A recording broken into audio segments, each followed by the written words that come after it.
Não se esqueça de se inscrever no canal, curta e compartilhe. Juntos faremos a ponte de comando ficar cada vez mais forte. Olá, tripulantes, tudo bem? Aqui é o JC, esse é meu amigo Bruno. Olá, bem-vindos a um especial Fora da Ponte de Comando. Este vídeo é um daqueles em que a gente não vai falar de Jornada nas Estrelas, mas a gente vai falar de ficção. E um dos filmes muito famosos, inclusive, de uma franquia que muita gente aí aplaude, né? Eu gostei do que eu assisti, né? E é o Jurassic Park.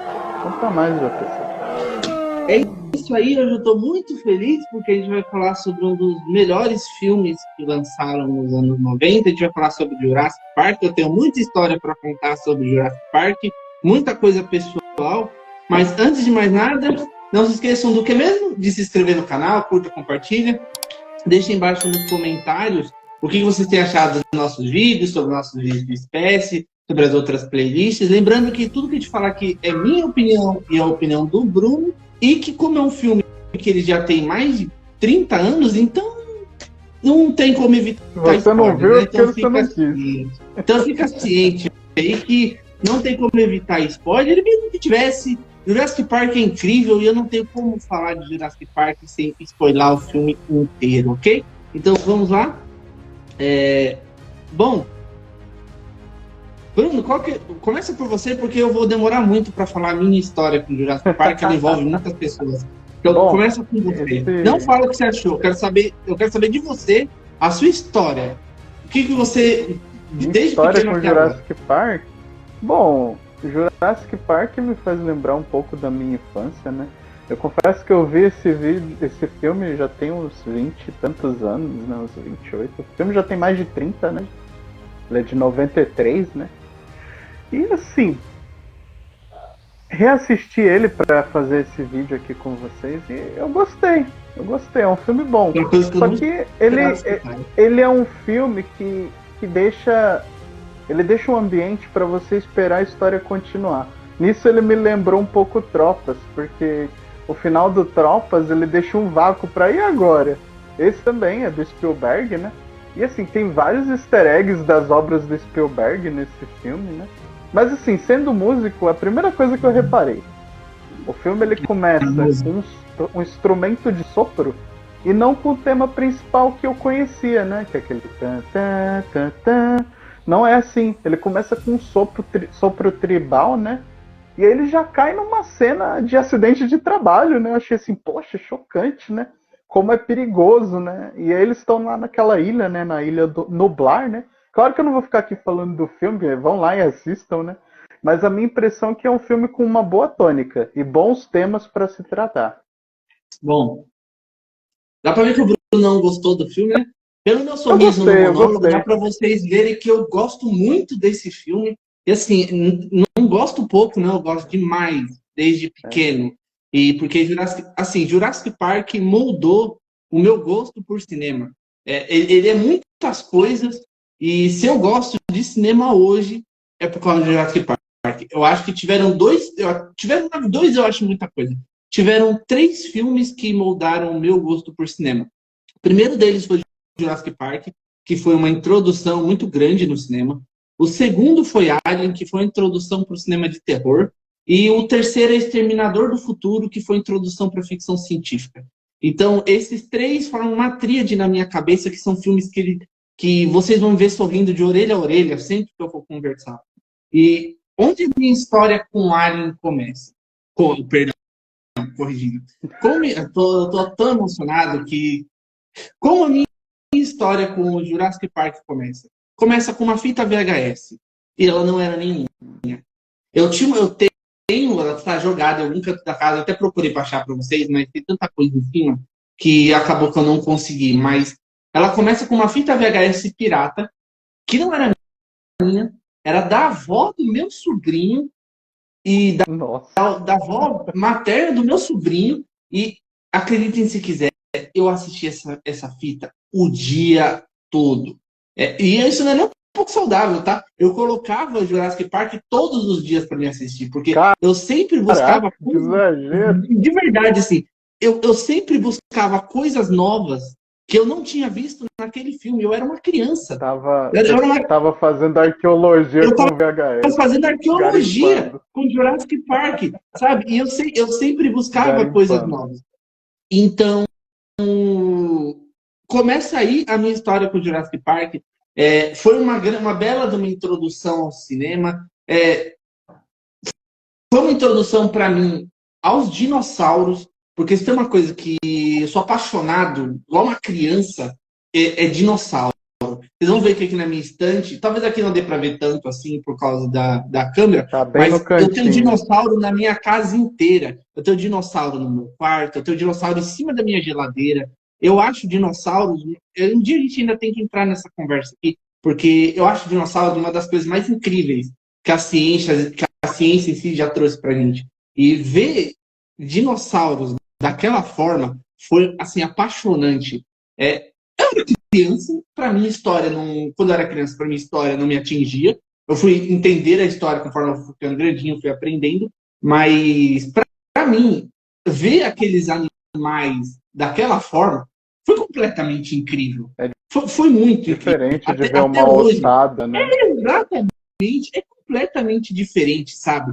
Até hoje eu posso estar limpando a minha casa, eu posso estar fazendo o que for. Se eu ver esse filme passando na televisão, eu tenho que parar para assistir.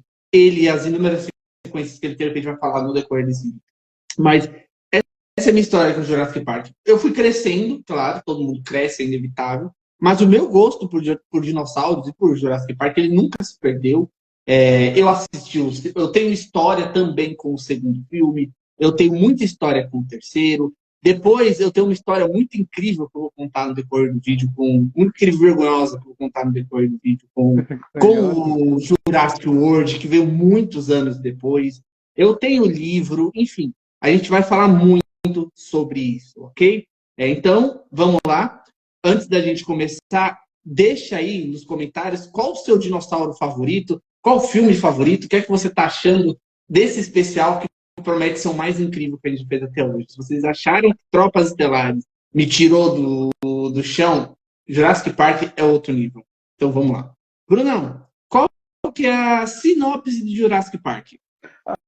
A sinopse do Jurassic Park é um plot em que tem uma pessoa muito rica, que é o Dr. Hammond, né?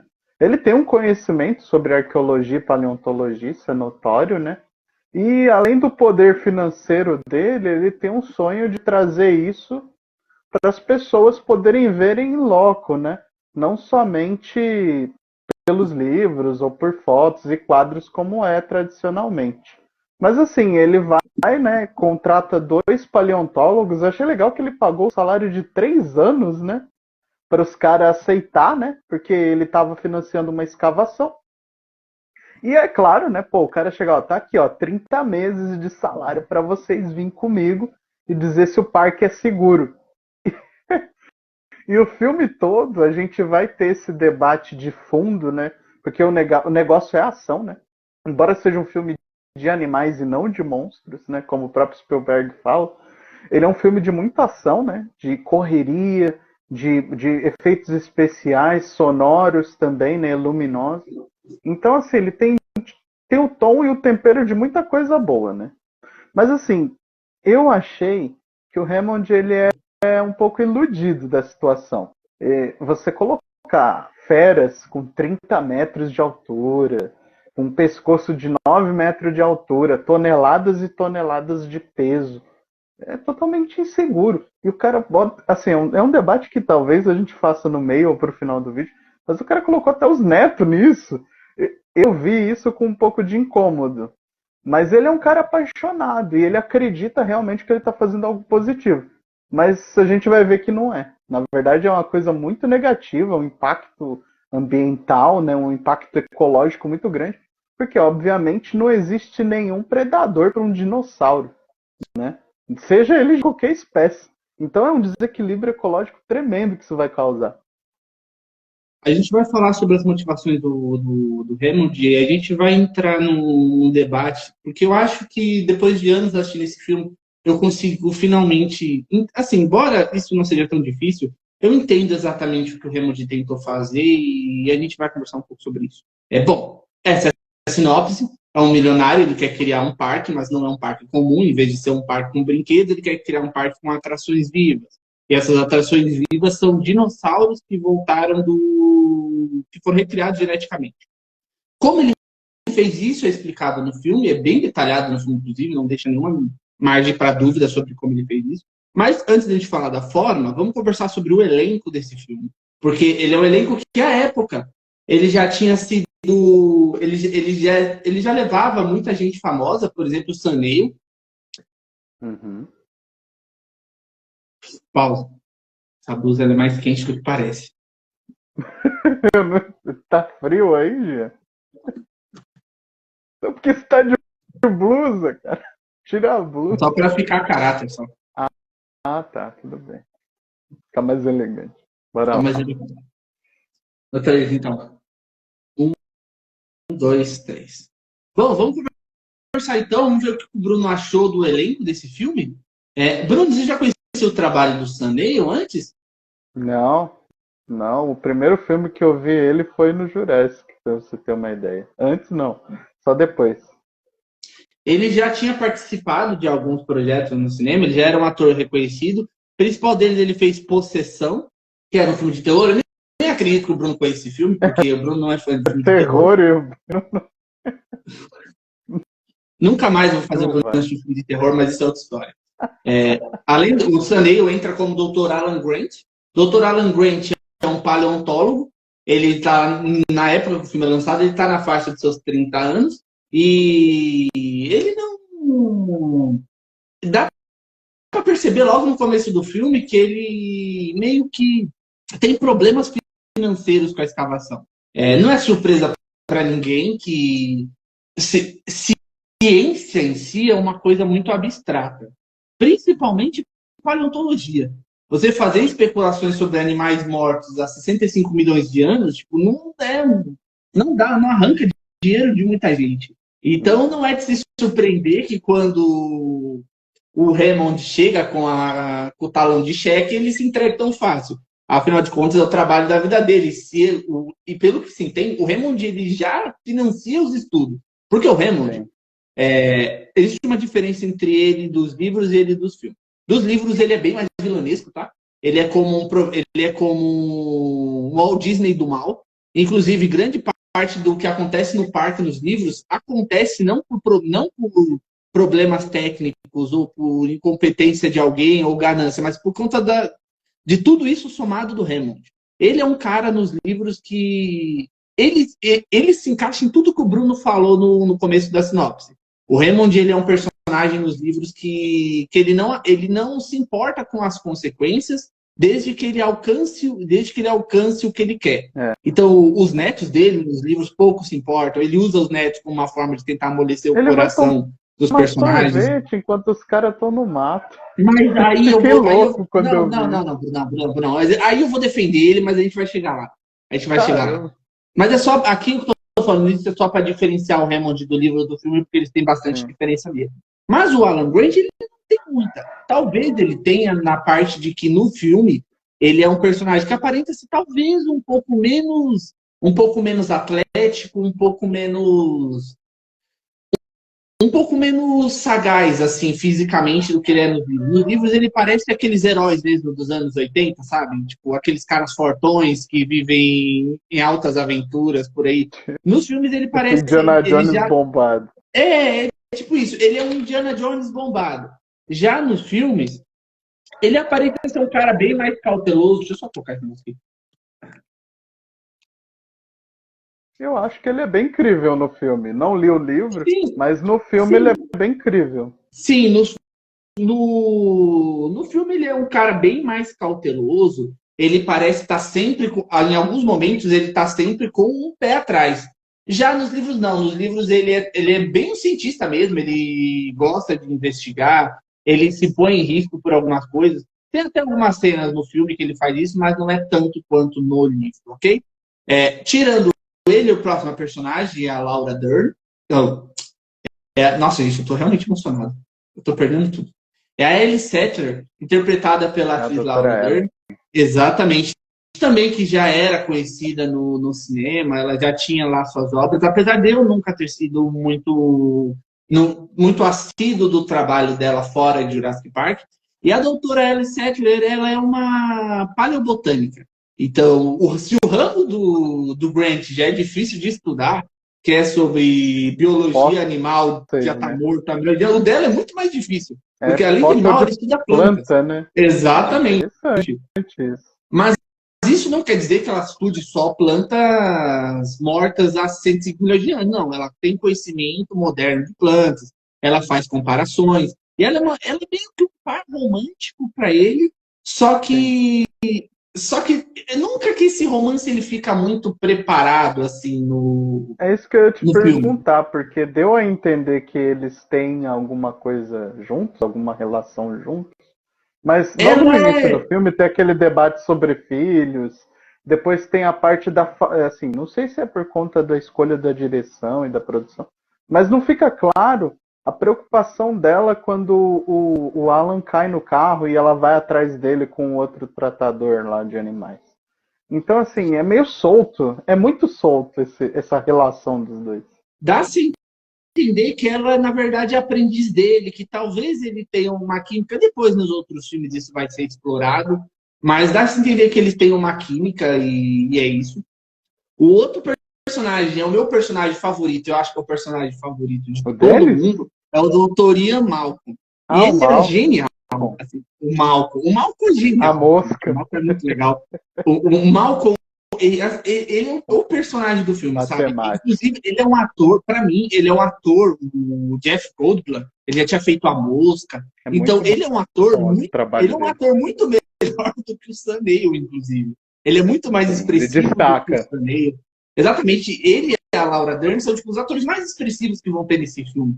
Ele, inclusive, eu acho até engraçado, tipo, que ele foi um personagem que ele fez tanto sucesso, mas tanto sucesso, que no final do primeiro livro, Jurassic Park, o personagem dele morre. Mas no filme, quando foi feita a continuação de Jurassic Park, que o escritor teve que fazer um novo livro por causa da continuação, ele teve que trazer o Malcolm de volta, porque ele é um personagem muito popular. As pessoas gostaram muito dele. Ele é irônico, ele tem um jeito... A teoria do caos. Exatamente. Como flerte. Eu achei o bico com isso. Exatamente. O Malcolm, ele é caótico. Ele não vive na matriz. Ele é muito diferente de qualquer outro desses personagens aqui. Eu acho que é por isso que as pessoas gostam tanto dele.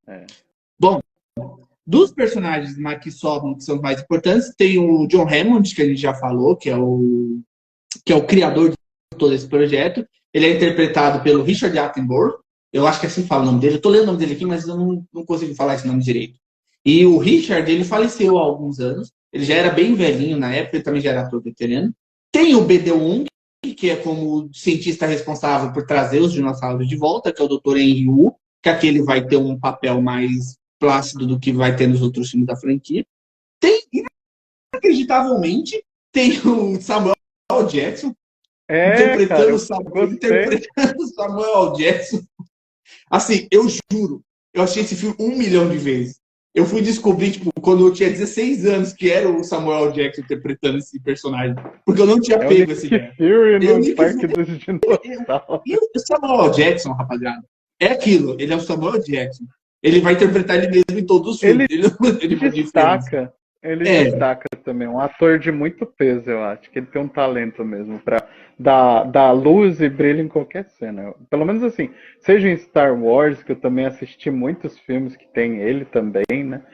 O Samuel Jackson é um cara que ele pega a situação e ele dá um peso pra ela que normalmente não tá no texto. Essa é a minha opinião sobre ele. Fora eles, os dois dos outros personagens mais importantes são Alex Murphy e o irmãozinho dela, que eles são interpretados pela Eugene, que eles são interpretados pela Ariana Richards e pelo Joseph Mazzello. O Tim. Sempre chama esse moleque de Jimmy, porque ele tem cara de Jimmy, mas é o Tim. E eles são os netos do Hammond, e eles estão lá porque eles vão fazer parte da primeira missão, da primeira excursão ao Jurassic Park. Então a gente vai explicar qual que é a intenção do Hammond, mas o importante é que eles estão ali, eles são duas crianças. Eles fazem parte da coisa que eu menos gosto da franquia. Então, eu acho que deveriam pouco ser deixado de lado, que eu espero que no próximo filme seja, que é a necessidade de se colocar crianças no nas histórias de Jurassic Park. Eu achei uma coisa meio doida, mano. Muito doido. Entendo. Na verdade, isso daqui eu vou falar mais por produção do que pela lore da história, porque pela lore dá pra entender o que eles estão fazendo ali. Mas pela produção do filme eu acho um pouco chato, sabe? As crianças de Jurassic Park não são assim tão legais. Eles estão lá para. Eu acho que eles estiveram no primeiro filme, mais por conta do livro mesmo, e nos outros, para poder fazer uma conexão entre o público e o filme em si, o público jovem no filme em si. Mas eu não sei, eu não consigo comprar a ideia das crianças que interpretam, de colocarem atores mirins para fazer papéis no Jurassic Park. Tirando o moleque lá do terceiro filme, eu acho que a maioria deles foi meio que só jogado, sabe? E a gente vai entender isso quando a gente for falar da sequência. Manter uma tradição. Virou uma tradição e eu espero que seja quebrada. Vai lançar outro filme de Jurassic agora. Bom, tem outros atores no filme, mas a gente vai... Eles são atores que... Eles são importantes para a história, mas a gente vai falando deles conforme a gente for caminhando, ok? E não posso deixar de esquecer de falar do principal ator desse filme, da principal atriz desse filme, que foi genial, que atuou assim, foi uma atuação de milhões, ela deveria ter ganhado um Oscar por esse filme. Porque eu nunca vi uma atuação tão genuína igual essa. E é claro que a gente vai falar da Roberta, que é o T-Rex que escapa do cercado. Porque, cara, a Roberta, ela arrebentou nesse filme. A Roberta arrebentou. Ela é meu personagem favorito desse filme. Hoje ela tá atuando nos outros filmes da franquia, mas ela já tá velhinha, já tá magrela. Apareceu no último Jurassic World, já tá sempre tomando o cacete dos outros vilões da franquia. Mas a gente vai chegar na parte esse era o nome dela. Esse é o nome do animatrônico que usaram para fazer o T-Rex. Mas a gente vai chegar lá. Bruno, sua impressão sobre toda essa gente que a gente comentou agora? Tem um que eu não lembro o nome do ator. Qual que é o nome do ator do Dennis? Do Dennis Nedry? É o Wayne Knight. Cara, eu gostei muito desse personagem. E a atuação do ator... com um amigo meu. Sério? Sério? Mas assim, falando do personagem em si, né, mostra como que a ganância, ela às vezes cria um caos e sérios problemas, né? Mas também às vezes não é só ganância, às vezes é desvalorização também. Mas o Dennis, ele tem até uma foto do Oppenheimer no computador, que é o destruidor de mundos. Ele vai ferrar com todo no parque, né? Ele vai vender embriões. Então, assim, eu achei que ele é um personagem que dá pimenta nessa história. E ele morre de um jeito tão zoado. Melhor morte do filme inteiro. Nossa, genial. Vacilo, deixando a porta aberta pro dinossauro entrar. Então, assim, eu gostei muito desse personagem, né? Mas, assim, a história toda, ela gira em torno de dois palcos, né? Um palco que vai ser o Hammond e o pessoal tentando religar o parque, né? E o outro que vai ser o Alan e as crianças, né? Junto com o Malcolm, tentando sobreviver no Zoo Safari, né? Do parque. E assim, tem várias coisas aqui, algumas até não se conversam direito, que nem a gente já falou num vídeo anterior sobre o fosso, né? E a grade, né? Os 10.000 volts e o menino sobrevivendo, mas a gente vai chegar lá. É isso aí. Bom, então vamos aprofundar um pouco mais na história desse filme. Você já com certeza que está assistindo aí, com certeza já assistiu Jurassic Park, mas não custa de se aprofundar na história. Sessão da tarde. Não custa se aprofundar um pouco na história, né? Sim. O que acontece é o seguinte. O Sr. John Hammond está criando um parque com animais vindos do passado, em que ele está reproduzindo animais do passado utilizando engenharia genética. E o problema é que você não pode simplesmente olhar para o animal do passado e mandar ele te obedecer. Então, ele está tendo vários acidentes. No livro isso é muito mais especificado, mas aqui a introdução já mostra para a gente que está acontecendo vários acidentes. Os trabalhadores estão morrendo e o governo da Costa Rica, que é o lugar onde eles estão construindo esse parque, numa das ilhas, eles estão começando a pegar no pé do John Hammond. E os advogados da empresa, que é a Indy, que é a empresa dele, o conselho diretor está começando a ficar um pouco impaciente. porque é um projeto extremamente caro. Por mais que o John Hammond seja um dos maiores milionários do mundo, é um projeto extremamente caro. Muita gente está se machucando. E esse projeto tem que sair. Quando você faz um projeto caro, ele tem que sair, você não tem escolha. Senão você simplesmente perdeu dinheiro de graça e isso custaria a carreira dele, isso custaria a cadeira dele no conselho diretor, como a gente vai ver no segundo filme. Então, o conselho diretor escolhe um advogado e faz com que esse advogado chame 2 paleontólogos, que seriam os nossos personagens principais, mais um matemático, para eles conseguirem fazer um tour pelo parque, analisar as situações, a situação da segurança e fazer um relatório final sobre isso. Dependendo do resultado do relatório, todo o projeto do Jurassic Park vai ser fechado. Então, o John Hammond precisa convencer todas essas pessoas de que o parque dele funciona. O que não é uma tarefa fácil, porque tal qual o Brunão falou, ele tem vários, além do Dennis Nedry, ele tem outros problemas no parque. Ele criou um projeto super automatizado, só que não é interessante. Tal qual os dinossauros, ele não tem controle sobre o projeto super automatizado. É o caos, né? É o caos. Ele precisa que tudo saia conforme planejado, porque é a vida das pessoas que estão em risco. Você não pode dizer para um tiranossauro que ele não pode comer uma pessoa. Ele é um animal selvagem. Não existe nada tão grande quanto um tiranossauro até aquele momento na Terra. Então, se aquele bicho se soltar, todo mundo no parque tá ferrado. E não é uma cerca de 10 mil volts que é o suficiente para segurar um bicho desses. Entendeu? E além do T-Rex, eles têm outros animais carnívoros no parque. Eles têm os Velociraptors, que a gente vai falar sobre isso, porque é até uma história engraçada dos Velociraptors, que a gente vai entender o porquê que eles causam tanta confusão. Mas, Bruno, sobre essa mítica de criar algo assim, eu tô vendo que você foi bem contrário à ideia do Hammond. Na verdade, eu sou time Malcolm total. Eu acho que o Malcolm, ele tinha muita razão em tudo que ele falou pro Hammond. E no final, o Alan Grant também. Ele vai falar, seu parque não prestou. Mas assim, tem uma coisa logo no começo que eu até deixei para você aí a pergunta, né? A gente vai entrar ainda no tema do Amber. Mas o filme começa com um dinossauro matando um funcionário. E aí só depois mostra a descoberta do Amber. Aí eu fiquei na dúvida, como é que é isso?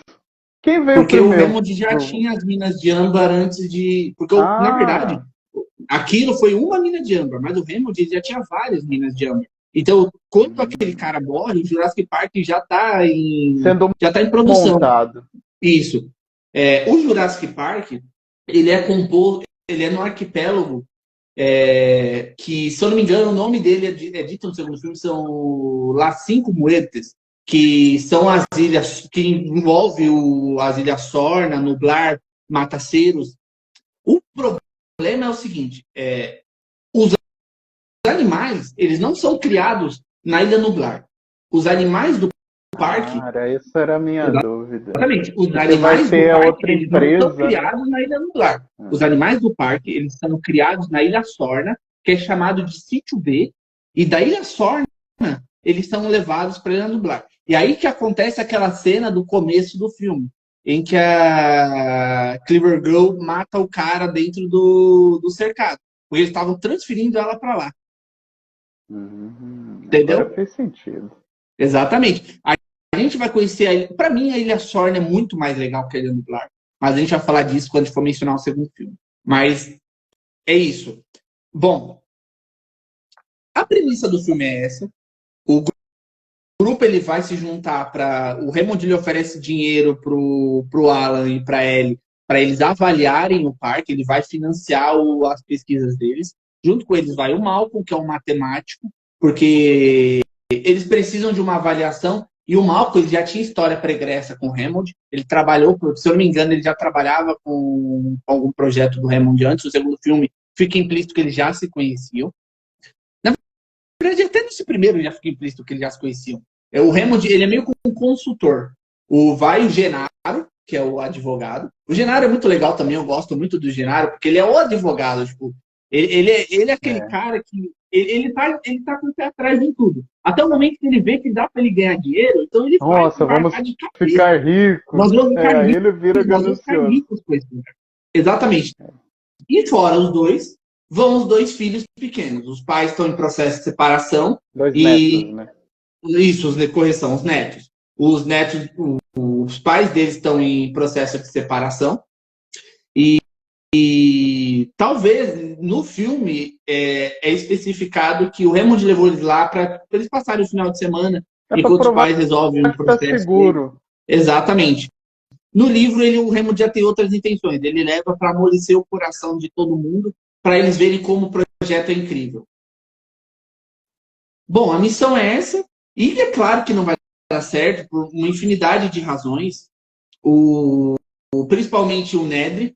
E o Nedry ele é comprado por uma segunda empresa, a Biosyn, que ela tá sabendo o que a InGen está fazendo e ela quer Vocês vão reconhecer isso do último filme de Jurassic, porque o Dodry volta e no último filme, que é o mesmo ator, inclusive, para que ele consiga, na verdade, ele é meio que o vilão final. Vocês vão reconhecer esse personagem na cena de Porto Rico, quando o Nedry ele tá comendo na mesa e chega um cara, que é o Dodson. Com creme de barbear lá, que creme de barbear. Garrafa, sempre gostei muito desse equipamento. Sempre achei esse equipamento muito legal. O mentol. Achei top. Assim, é interessante a escolha desse creme de barbear, porque realmente é uma coisa que, para viagem internacional, em tese, tem lugares que é proibido e tem lugares que não. Então, se fosse para levar um objeto escondido dentro do avião, aquilo seria uma coisa viável naquele momento. Hoje eu já acho que não, porque depois do 11 de setembro teve muita mudança. Mas nos anos 90 daria. Exatamente. Bom, então é isso. Essa é a base do filme. O elenco tá aí, os atores. Foi um filme que marcou, não só eu, marcou todo mundo. Foi uma febre. Jurassic Park, quando lançou, arrebentou. Ele não só fez muita grana, como ele instigou muito picareta a tentar fazer seu próprio filme de dinossauros. Então... E seriados. Dia... Na verdade, tem um seriado que eu não tenho certeza se ele é anterior ou posterior. Mas é muito engraçado, eu gosto muito, que é o Família Dinossauro. Família Dinossauros é animatrônicos e atores, né? Muito bom, muito divertido. Mas tem uma inspiração nesse filme que eu tenho certeza que influenciou Spielberg, que é Em Busca do Vale Encantado, que conta a história do Brachiosauro lá, né, que é o Littlefoot, e eles estão fazendo uma migração, né, por conta de mudança climática, enfim. Mas é uma história, uma animação da Disney, né? Mas eu tenho certeza que o Spielberg conhecia, e aí ele até coloca, né, que o primeiro dinossauro que aparece assim por completo, não só um pedaço, é o Brachiosauro, né? Cara, a cena que o Brachiosauro aparece é lindo. É uma das cenas mais incríveis da minha infância. Porque eu vou ser bem honesto com vocês. Quando eu era pequeno, eu nunca falo isso pra ninguém, mas quando eu era pequeno, uma das coisas que eu mais queria era visitar o Jurassic Park. Porque a cena do Carnotauro aparecendo, quando a gente vai crescendo, a gente vai entendendo que certas coisas são apenas sonho, né? Mas conforme a gente... Cara, é sem palavras. Assim, é sem palavras. Ver a cara do Alan quando ele olha pro lado e ele vê que tem um bicho daquele tamanho do lado dele. É que ele só achou cadáveres a vida inteira. Achar um espécime vivo é outra emoção, né? É outra emoção, cara. E assim, melhor ainda é ele caindo de joelhos quando o Hammond fala que eles têm um Tiranossauro Rex. Ele falta o ar. Ele fala, o quê? Vocês têm um Tiranossauro Rex? Falta o ar do cara. Falta Agora, o ar. falando até dessa E assim, cena, falta o meu também, porque é muito bonito. E as outras cenas que envolvem os dinossauros, né? Bom, esse filme, o primeiro filme, ele só tem 15 minutos de dinossauro, né? O resto são os personagens lidando com o ambiente. E é uma Mas assim, bem grande, tá? Esse filme, ele tem uma coisa que foi introduzida muito nos anos 80 e 90, né? Com o avanço tecnológico, que é o CGI. Né? Tem o animatrônico e tem o CGI. pela minha pesquisa, de CGI só são 6%. E o resto é animatrônico. Então, assim, é um cuidado com o realismo, com o tato. Igual a cena do Triceratops, eu achei maravilhosa. Incrível. A Triceratops caída lá, respirando, o animatrônico mexendo a barriga, assim, o tórax. Tá parecendo um animal vivo. Muito lindo, muito bom. Funciona da seguinte forma, rapaziada. Quando o animal aparece por inteiro, ele é CGI. Quando o animal aparece em pedaços, ele é animatrônico. Então, quando aparece só a cabeça da T-Rex, ela é o CGI. Mas quando aparece ela correndo, ela inteira, ela é animatrônica. Esse filme, ele inovou, assim, é que difícil, rapaziada, é difícil encontrar palavras para falar sobre isso aqui. Porque quem é daquela época vai entender. Agora, quem é mais recente, que está acostumado com DC Universo, Marvel... quem cresceu assistindo Jurassic World não vai saber o que é isso aqui. Mas Jurassic Park mudou toda a visão que as pessoas tinham sobre dinossauros. Antigamente, não se abordava a forma como se aborda dinossauro hoje. Então, Jurassic Park construiu um nicho muito grande. Ele deu visão para esses animais, e por mais que a gente saiba que esses animais não eram desse jeito, ele mudou muita coisa. Ele mudou coisas em matéria de animatrônico, em matéria de cinema, em matéria de visão, da forma como as pessoas enxergam esses animais. Isso aqui é muito grande. Isso aqui é muito grande. Ele é um projeto que, cara, olha, sem palavras, de verdade. Eu posso ter 90 anos, se isso aqui estiver passando, eu vou parar para assistir, que é muito bonito. Mas a gente vai... Vamos aos poucos, então? Tem uma frase do Alan, no começo do filme, quando o menininho tava falando lá que não se assustava com os Raptors, e aí ele fala do peru, né? Enfim, o Alan, ele comenta que os dinossauros, eles estão mais próximos das aves do que dos répteis. E isso realmente se confirmou uma coisa que tem mais, pelo que a ciência vê hoje em dia, é uma coisa que tem mais sentido, né? Porque a gente imagina o dinossauro olhando para um lagarto, para uma rã, mas se a gente olhar para uma galinha, ela está mais perto do Tiranossauro Rex do que o lagarto. Então, assim, é muito interessante. Isso é um tipo de papo que a gente vai ver até nos vídeos do Pirula no YouTube. Exatamente. E é um convite à pesquisa.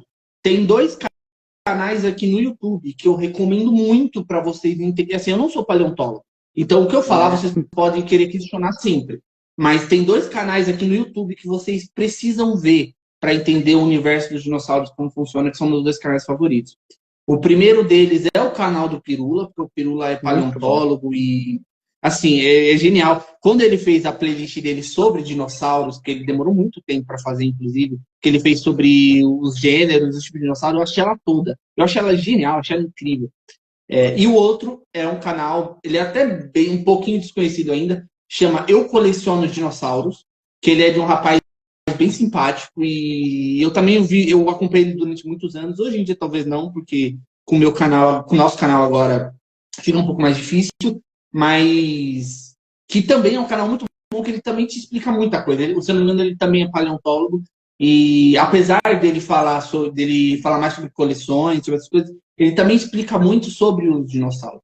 O que eu posso explicar para vocês sobre a semelhança entre dinossauros e pássaros é que, na verdade, não é que um T-Rex virou o seu periquito. Não funciona desse jeito, tá? Na verdade, é igual o chimpanzé, os pássaros os pássaros que existem hoje, eles vieram de um ramo filogenético de pássaros os pássaros que a gente conhece hoje, eles vieram de um ramo filogenético de dinossauros avianos que não foram completamente extintos durante o final do Cretáceo.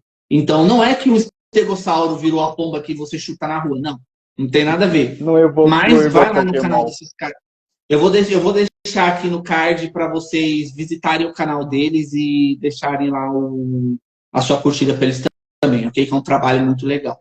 Mas, continuando, bom, quando a gente estava falando lá atrás, eles têm que fazer esse passeio, toda essa rapaziada, Mas o Denis Nedry vai fazer besteira e vai acabar sem querer não, ele vai desligar propositalmente a energia do parque. E aí os animais vão se soltar, e vão causar o terror, ok? Brunão, sobre tudo o que a gente viu até agora, sobre os dinossauros, o que é que você mais achou incrível? Que você falou, caramba, ainda bem que eu tenho um amigo nojento para me indicar esse filme. Não, a escolha mesmo do Spielberg, que assim, eu parei para dar uma boa pesquisada em tudo que o pessoal comenta sobre esse filme, né? E assim, além de ser ficção, ele não é um filme sobre um monstro da semana, igual a gente vê em Jornada, por exemplo. Não. É um filme sobre animais. O Spielberg falou isso, eu não quero um filme de monstro, eu quero um filme sobre animais. Tanto que o diálogo lá do Alan com as crianças na árvore, e a menina com medo dos dinossauros herbívoros, eu falo, não são monstros, são animais. Então, assim, é uma coisa que eu achei muito diferente. Porque todo mundo estava acostumado a ver Godzilla, né? Clássico do cinema, né? Tem um também dos anos 50, se não me engano, ou 40, bem antigo, que é Quando os Dinossauros Governavam a Terra. É um clássico que, inclusive, tem um easter egg dele na faixa do parque, né? Então, assim, é uma escolha muito boa. Eu achei super interessante isso. Eu só diria, é que assim, não dá para eu comparar, ser injusto, né? Para anos 90, 1993, esse filme é excelente. Excelente. Se eu olhar com o olho de 1990, esse filme é incrível. Agora, claro, a gente está em 2025, muita água já rolou de lá para cá, né? Então, assim, é uma história que talvez o público atual ache morna.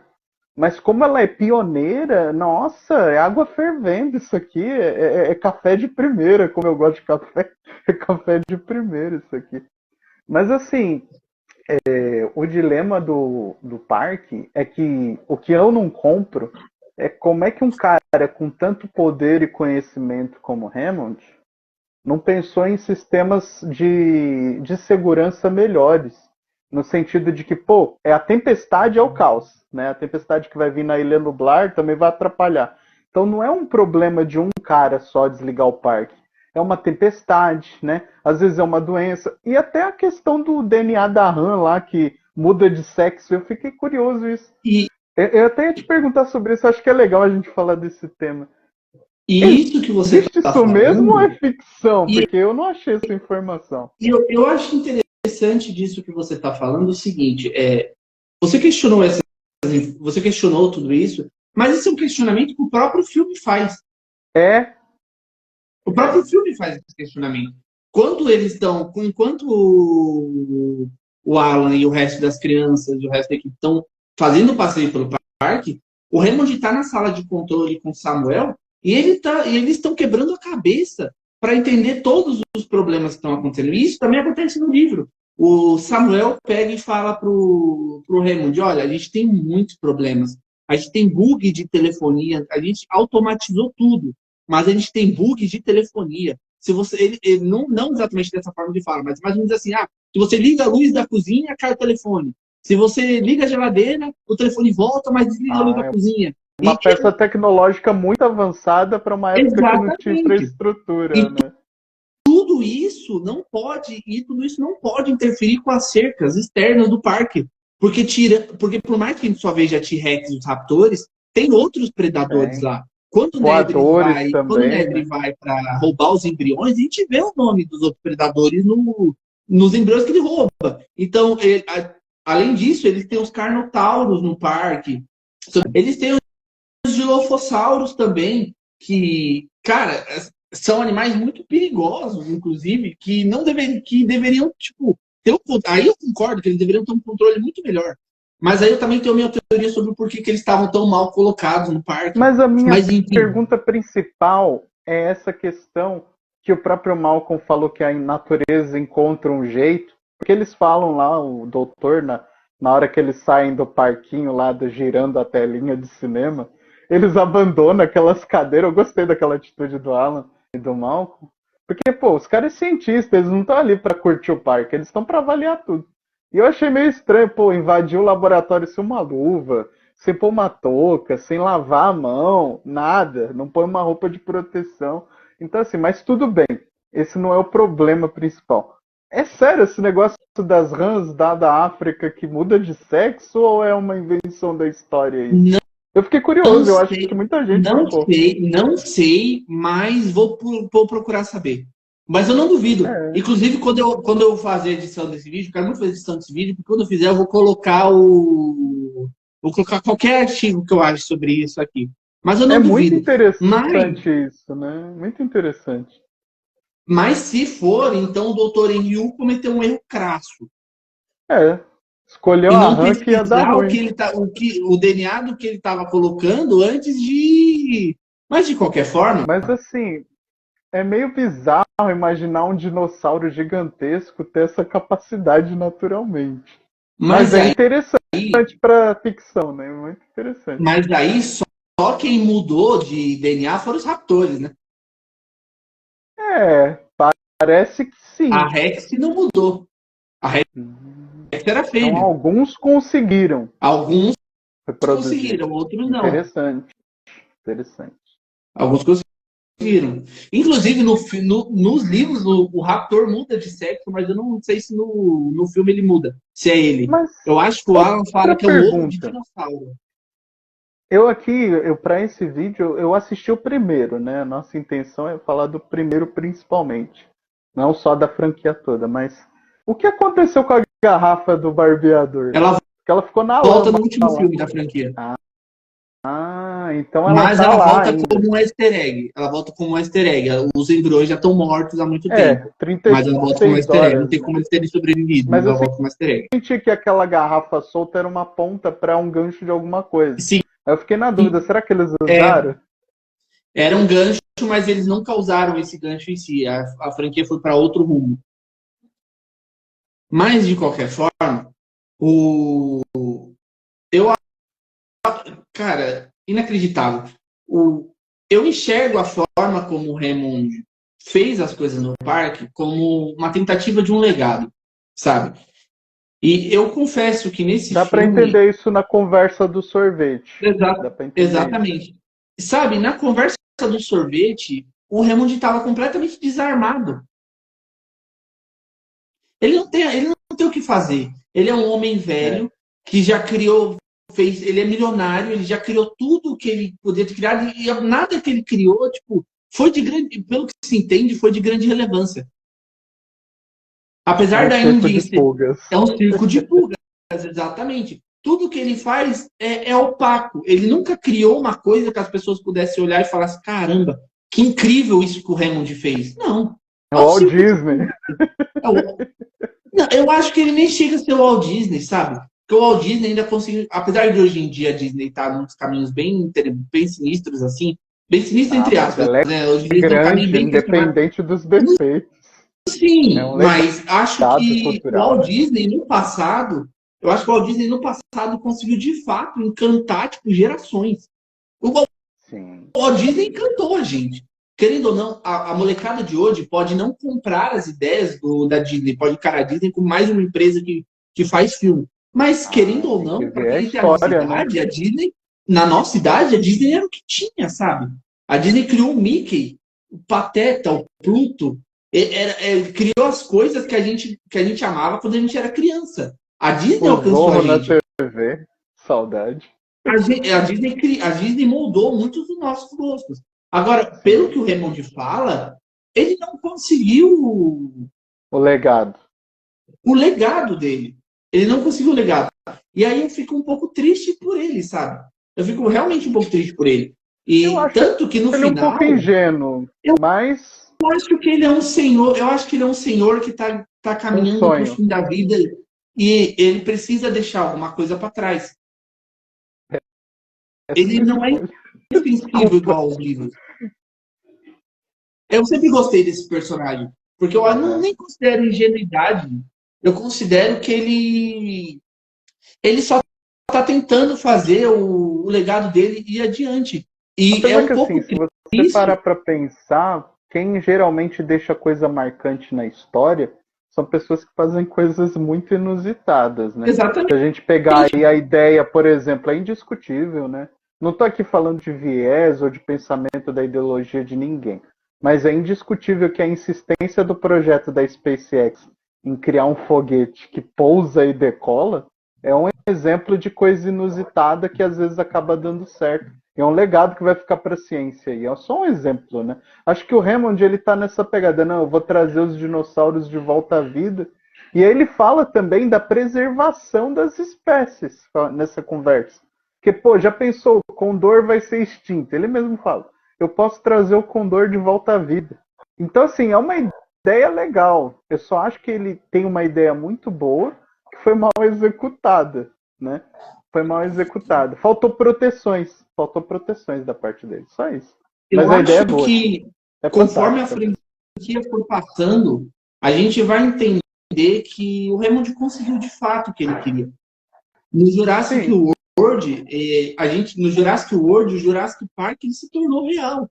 O Jurassic Park se tornou real no Jurassic World. Inclusive, para mim, não quero chegar nele agora, mas para mim, Jurassic World tem uma das aberturas mais bonitas da franquia, que é uma criança que é você que é fã, ou que sou eu, correndo para abrir as janelas para ver o Jurassic Park.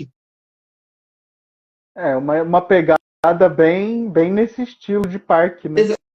Tá no nome. Agora, depois das continuações, isso se perdeu, mas no Jurassic World, o primeiro, foi uma das coisas mais encantadoras que eu já vi. De verdade, assim, eu tava no cinema, cara, é impossível falar disso. Eu tava no cinema e tem uma pessoa que tava comigo que se assistir esse vídeo vai conseguir lembrar dessa cena. Eu estava no cinema e quando as portas daquele Jurassic World, quando as portas daquele parque se abriram, eu comecei a chorar.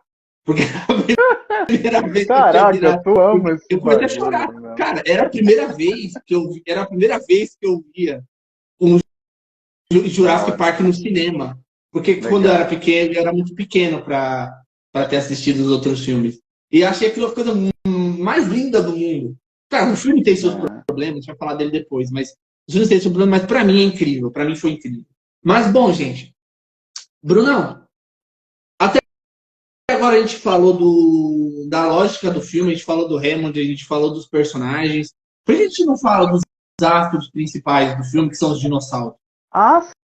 Sim, eu acho que tem um que me chamou muita atenção. A gente comentou dele num vídeo também, você fez uma citação, que é quando o advogado ele abandona eles na hora do blackout, né? Pô, o cara o Hammond deixou as crianças com ele. O cara largou todo mundo, pô, dinossauro andando, tô fora. E aí ele vai pro banheiro rezando a Ave Maria, devorado pela Roberta, né?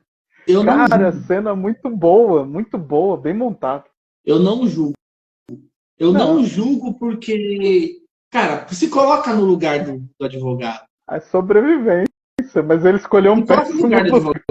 Nem todo mundo consegue ser corajoso. Não. E ali tem um animal, e se vocês não entenderam o tamanho do perigo, prédio, tem um animal de 5 metros de altura do lado de fora do carro. E ele vai te mastigar. Agora eu achei óbvio que ele queria se proteger. Tem uma outra parte porque que o animal ele não tinha nem saído ainda do cercado quando ele correu, se não me engano. Ele corre quando ele vê a perna do bode caindo. Eu acho que ele corre quando ele vê a perna do bode. Eu não sei se você tá a par, mas tem uma parte da gravação quando eles usaram o animatrônico da Roberta em cima do carro, que só tem a cabeça. O acrílico do carro quebrou por acidente, não foi por intenção. E eles deixaram. Aí depois tem a câmera dentro do carro mostrando os dentes do tiranossauro querendo devorar, a menina gritando. Aquela cena de desespero é muito boa, aquilo é muito bom. Mas assim, eles fizeram tudo que não podia no parque. Tá lá escrito na placa do parque, não sei se o pessoal reparou, que fala, ó, não use flashes para fotografia, não grite, não saia do carro. Isso é tudo errado. Eles fizeram tudo que não podia. A menina pegou a lanterna e ligou. O cara, ele saiu do carro, o Alan. Ele saiu do carro. E aí, quando o tiranossauro ele avança a grade, ela começa a gritar. Por conta que o bote caiu em cima do carro. Então, assim, é tudo que não podia. Eu achei muito bom aquilo, né? São coisas que fica uma conversa entre o começo da história e o final. Igual, por exemplo, no começo do filme, tem o debate sobre eles terem filhos, da Ellen e do Alan. E aí, no meio do filme pro final, o Alan, ele parece que tá gostando das crianças com ele. Então, assim, tem várias coisas no filme que são lançadas meio que falsamente aleatório, mas não é aleatório, é de propósito. Exatamente. E essa cena da quebra do cercado é a cena mais incrível do filme para mim. É o T-Rex arrebentando aquele cercado. A chuva que deu não é uma chuva falsa, não é cenográfica. De fato, eles estavam filmando no Caribe e caiu uma tempestade. E aí o Spielberg, ou o Spielberg interrompia as filmagens ou ele continuou filmando. Ele filmou a tempestade, tanto que se vocês assistirem o filme, tem certas cenas que mostram a força da tempestade no mar e a câmera muda. Bom, sobre a Rex, a gente estava falando então sobre os astros principais, que são os dinossauros, né? E sobre a Rex, é interessante porque antes de a gente falar sobre os animais principais, sobre os dinossauros, você tem que ter em mente de que nenhum desses animais nunca foi desse jeito. O que rola é que à época os estudos sobre paleontologia eram completamente diferentes. Então, o que a gente tem de informação hoje em dia é muito diferente do que a gente tem de informação há 35 anos atrás.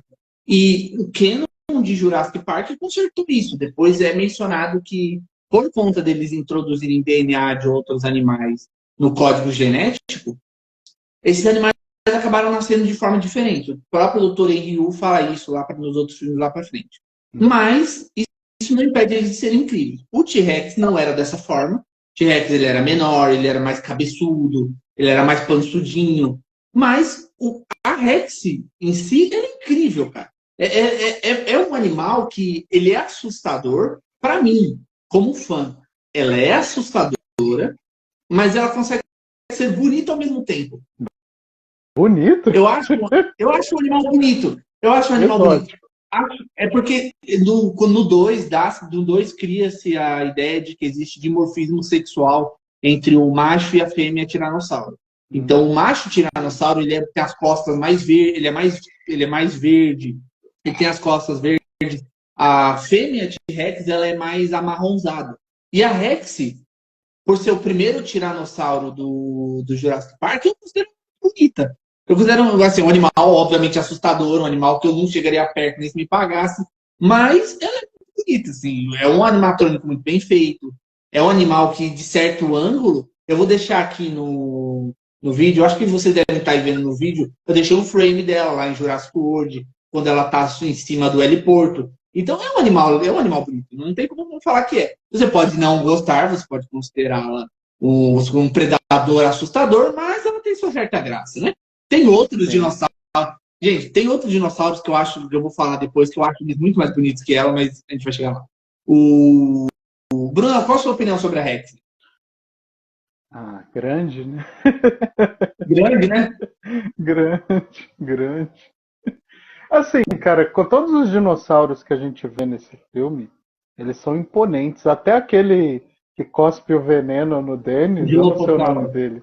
Isso, até aquele é impactante. Eu acho que a escolha dos dinossauros foi para gerar impacto na filmagem, né? Quando a pessoa tá vendo o filme, o que ela quer ver é isso mesmo, né? A cena chocante. E por serem animais selvagens, não domesticados, né? Eles com certeza vão reagir de um jeito assim. Então eu achei legal isso. Achei que a escolha e a montagem de como os dinossauros se apresentam é muito boa. Incrível. Muito bom mesmo. Incrível. Totalmente incrível. E a Rex em si, ela passa uma sensação de coisa selvagem. Ela é um animal que, quando ela olha através da cerca, cara, você tem certeza que esse é um bicho que nunca poderia ser domesticado. Assim, depois a Rex vai assumir áreas de anti-heroína, ela vai ter uma pegada diferente. Mas aqui, ela é um bicho que é indomesticável, cara. Não tem como o Hammond falar, vão na cerca e acenem pra T-Rex. Isso nunca vai acontecer. Ela vai ser sempre um animal selvagem. Ela é o topo da cadeia alimentar. Para vocês terem uma ideia de como isso é relevante, uma coisa nos Estados Unidos que é muito difundida, pessoas têm muito cuidado e muito problema com urso nos Estados Unidos. Estados Unidos é um país em que tem muita reserva florestal e ursos são um problema que às vezes é recorrente. Um urso é um animal enorme e não tem como ganhar na mão de um urso. T-Rex é muito maior do que qualquer animal terrestre que você acha que você consegue enfrentar na mão. Não importa se você desvia de um tubarão embaixo d'água. A T-Rex é muito mais... Ela é um animal... É inconcebível. É um ser vivo. Tem uma frase no filme mesmo que fala um pouco disso que você está comentando, que é assim, a cena do bode preso. Ele está acorrentado para ser devorado. E aí o Alan fala, o T-Rex ele não quer um prato servido na mão dele. Ele quer caçar. Ele quer caçar. Então o Hammond não entende o que ele está oferecendo. Ele não entende, né? As facilidades que ele oferece para esses animais, para eles não tem sentido nenhum, né? O prazer do predador é caçar a presa, né? E isso a gente vê muito na natureza. Não tem o que fazer. Exato. Outro que apareceu, que a gente já comentou, é o Triceratops. Muito bonita essa cena. Engraçado, tem uma história com essa cena, porque essa é a cena que eu acho que... A única cena de um filme de um filme desse naipe que eu acho que eu já vi minha mãe falar que gostou. É bonita, mas é também engraçada. Eu achei bonito pela própria aparência do Triceratops, mas assim, a investigação da Ellen para descobrir o verdadeiro problema ser as plantas, né? Na merda. É uma montanha de merda. Então aquilo é uma montanha de merda. Eu me diverti com essa cena. O Ian fala, é um belo monte de cocô. É, exatamente. E assim, o tratador da Triceratops... Perdão. O tratador da Triceratops, ele é o próprio diretor de produção. Bonito. Muito bonito mesmo. Essa cena do Triceratops, ela escancara um dos problemas que o Hammond tem no parque. Ele trouxe um animal de 65 milhões de anos do passado para o presente, mas ele não sabe se esse animal ele tolera viver no presente. Exato, de 6 em 6 semanas ela fica com problema de respiração e tontura. E se você não entendeu por que ela fica com esse problema, eu explico. É um animal que pastoreia. Então ela dá a volta em uma área. De 6 em 6 semanas, ela come a planta que a Ellen falou que está causando mal-estar para ela. Já pensou? É um animal que pastoreia. No livro, fica implícito que o que está causando o mal-estar dela são os gastrólitos. Porque pássaros, não sei se todos os pássaros são assim, mas uma espécie de pássaros, eles engolem pedras para ajudar na digestão. Sim, sim. Só que o dinossauro tem um problema com gastrólitos em si. Então, os dinossauros estão passando mal por causa disso. Porque eles são uma representação, eles são uma descendência aviana, mas pelo DNA que foi colocado neles, eles não, pelo que eu entendi, eles estão seguindo o instinto que não é deles. Então é uma parte da hibridização que Exatamente. Mas aí vai lá ler o livro e me explica se você entendeu outra coisa. Faz um tempo que eu li o livro também, então posso estar completamente errado. Mas o que eu me lembro do livro é isso. Eles estão seguindo o instinto que não é mais deles. Entendeu? O que é legal desse filme é justamente o convite à pesquisa. Cai naquilo que a gente já falou, aprofunde. Não assiste o filme só por assistir, aprofunde que você vai gostar. Exatamente. Outra coisa, outro dinossauro que aparece bem presente também é o Brachiosauro. A gente vê ele no começo do filme, a coisa mais linda. Depois dele, o outro carnívoro interessante também é o Dilophosauro.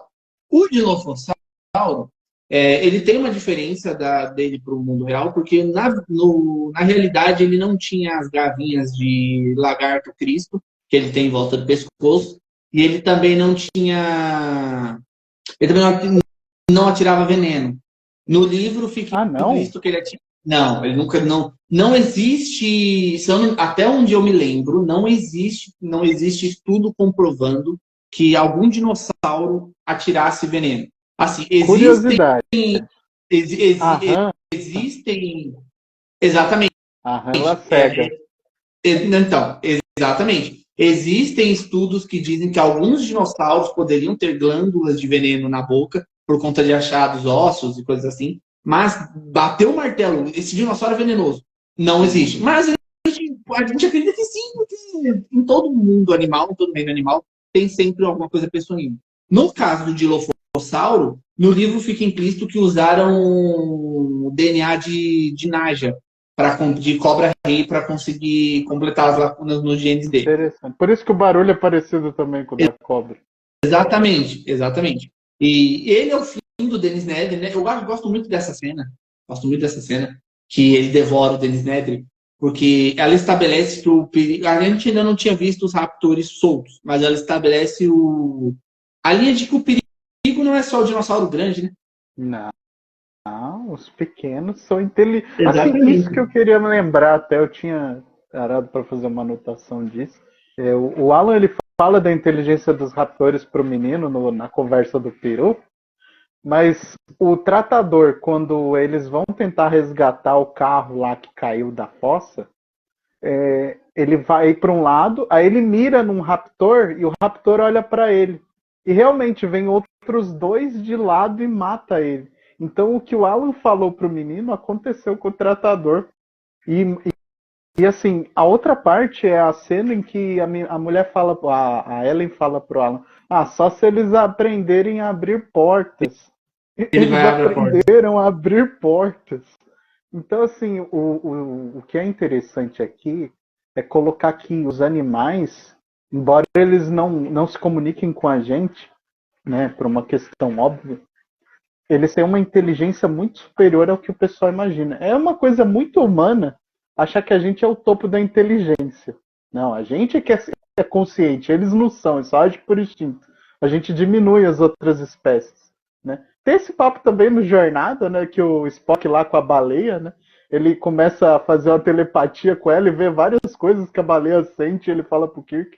Mas aqui falando não de Jornada, mas de Jurassic Park, fica esse pano também de que é erro nosso pensar que o animal não é inteligente nem consciente. Muito pelo contrário. Às vezes, o animal tem uma visão da realidade que a gente, que é humano, se nega a ter.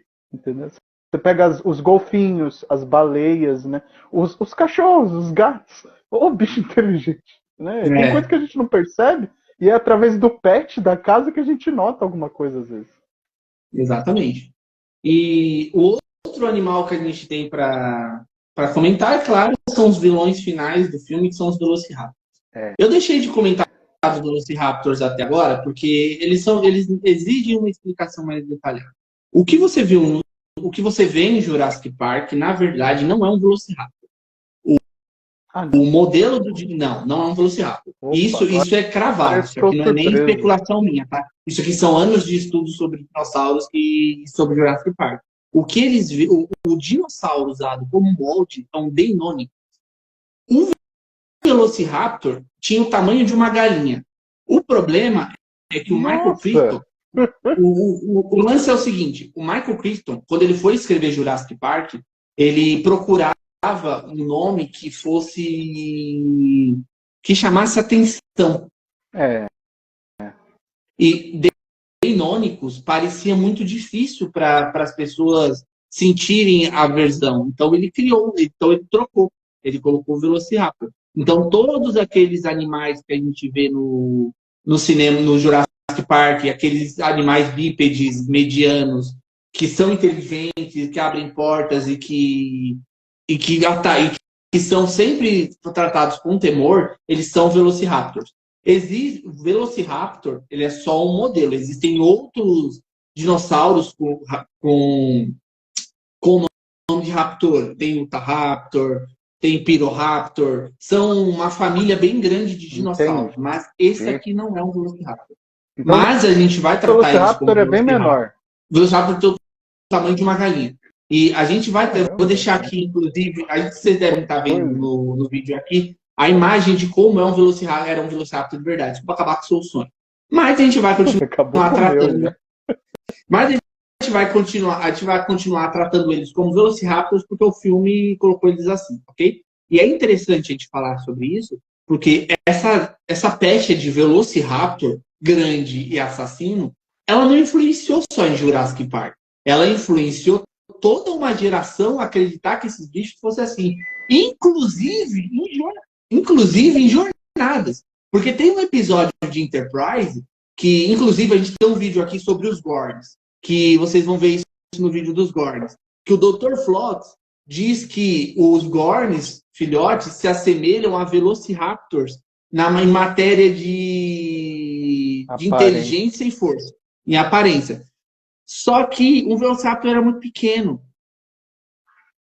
Caramba. Como o Enterprise veio anos depois, eles usaram, se eu não me engano, inclusive acho que ele usa o termo Velociraptor. Eu não sei se ele fala Raptor ou se ele fala Velociraptor, mas eu acredito que seja Velociraptor, porque ele está usando um termo que foi cunhado em Jurassic Park por uma criatura que não é aquela.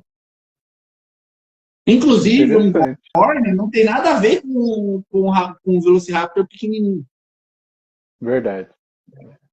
Nossa. E é isso. Esse é o poder da influência cultural de um cinema, né? Exatamente. Inclusive, eu precisava tirar esse elefante da sala para a gente conseguir falar um pouco dos Velociraptors agora e por que e como eles são criado todo um clima em volta deles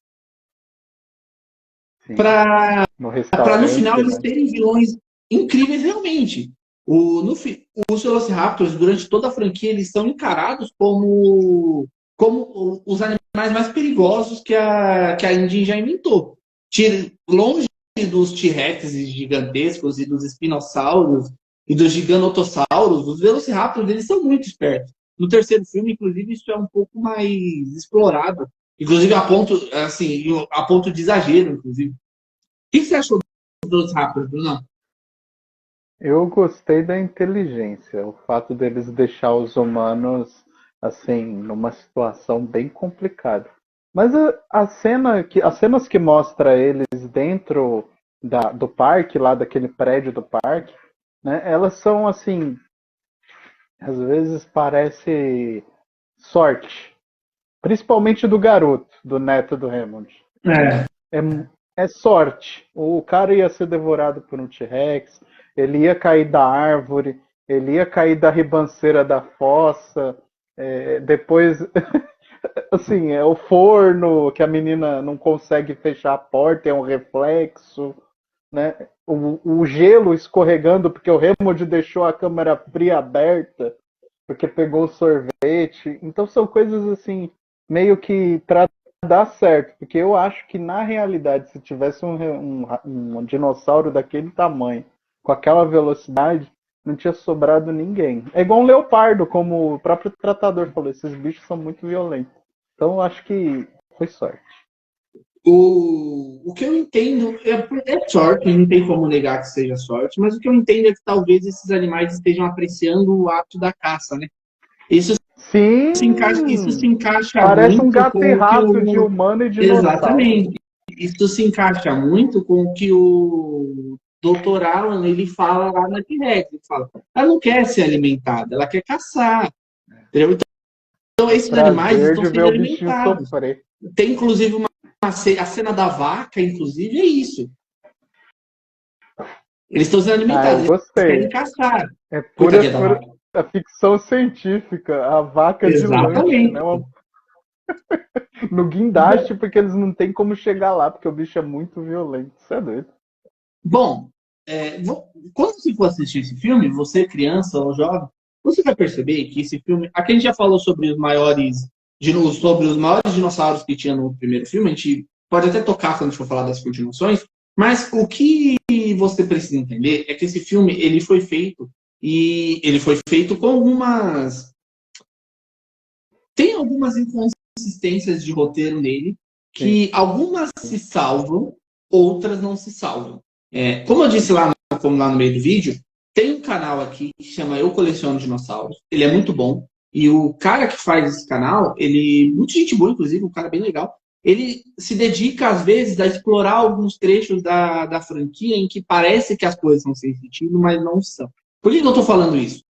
Porque quando chega no final, tirando a parte de que uma criança de 12 anos conseguiu resetar o sistema inteiro do parque, quando chega no final, eles não têm saída. E a T-Rex aparece e mata os Velociraptor. Eu já vi muita gente questionando como é que ela entrou. Ela brota no dentro salão do hall, né? Como ela estava dentro do hall. Em muitos anos, isso também foi uma dúvida minha, mas esse cara, ele conseguiu tirar essa dúvida. E era uma coisa que estava bem na minha cara. O hall de Jurassic, o hall de entrada do Salão dos Visitantes, ele está em construção. A parte de trás é aberta. Olha. A parte mas de não trás fica claro é isso aberta. no filme. Fica claro que está em construção, mas não que a parte de trás está aberta. Mas aí ele pegou, se eu não me engano, eram os esquemas do filme, os esquemas originais do filme, que mostra que o salão de visitantes, ele tem a parte de trás, uma abertura na parte de trás, onde estão os andaimes. Então não e foi é por um aí erro. que a T-Rex entrou. E não foi um erro. E é interessante porque a Rex, ela tá perseguindo essas pessoas. Sim, ela tá caçando eles desde que eles saíram do carro. E isso aqui é muito específico. Porque se a gente for olhar no restante da franquia, os dinossauros carnívoros de Jurassic Park, eles são muito perseguidores. Eles são muito insistentes. Eu sempre vejo as pessoas argumentando que o espinossauro de Jurassic Park 3 é um grande perseguidor. Mas se a gente for observar a franquia como um todo, todos os dinossauros carnívoros da franquia, eles têm a mania de ser muito insistentes com as presas. O T-Rex, ele seguiu o Alan e as crianças desde o cercado até o centro de visitantes. Os raptores não desistiram de pegar eles desde lá de trás até aqui. Quando a gente for para o segundo filme, a gente vai entender que o casal de tiranossauros também continua perseguindo a equipe de expedição durante toda a Ilha Sorna. E no filme 3, o espinossauro não deixa eles em paz. Eu acho isso aqui muito legal. Eu não sei se isso aqui foi feito de propósito pelos produtores, mas eu acho uma característica muito marcante. Eles são caçadores. O Alan disse, esses animais eles querem caçar.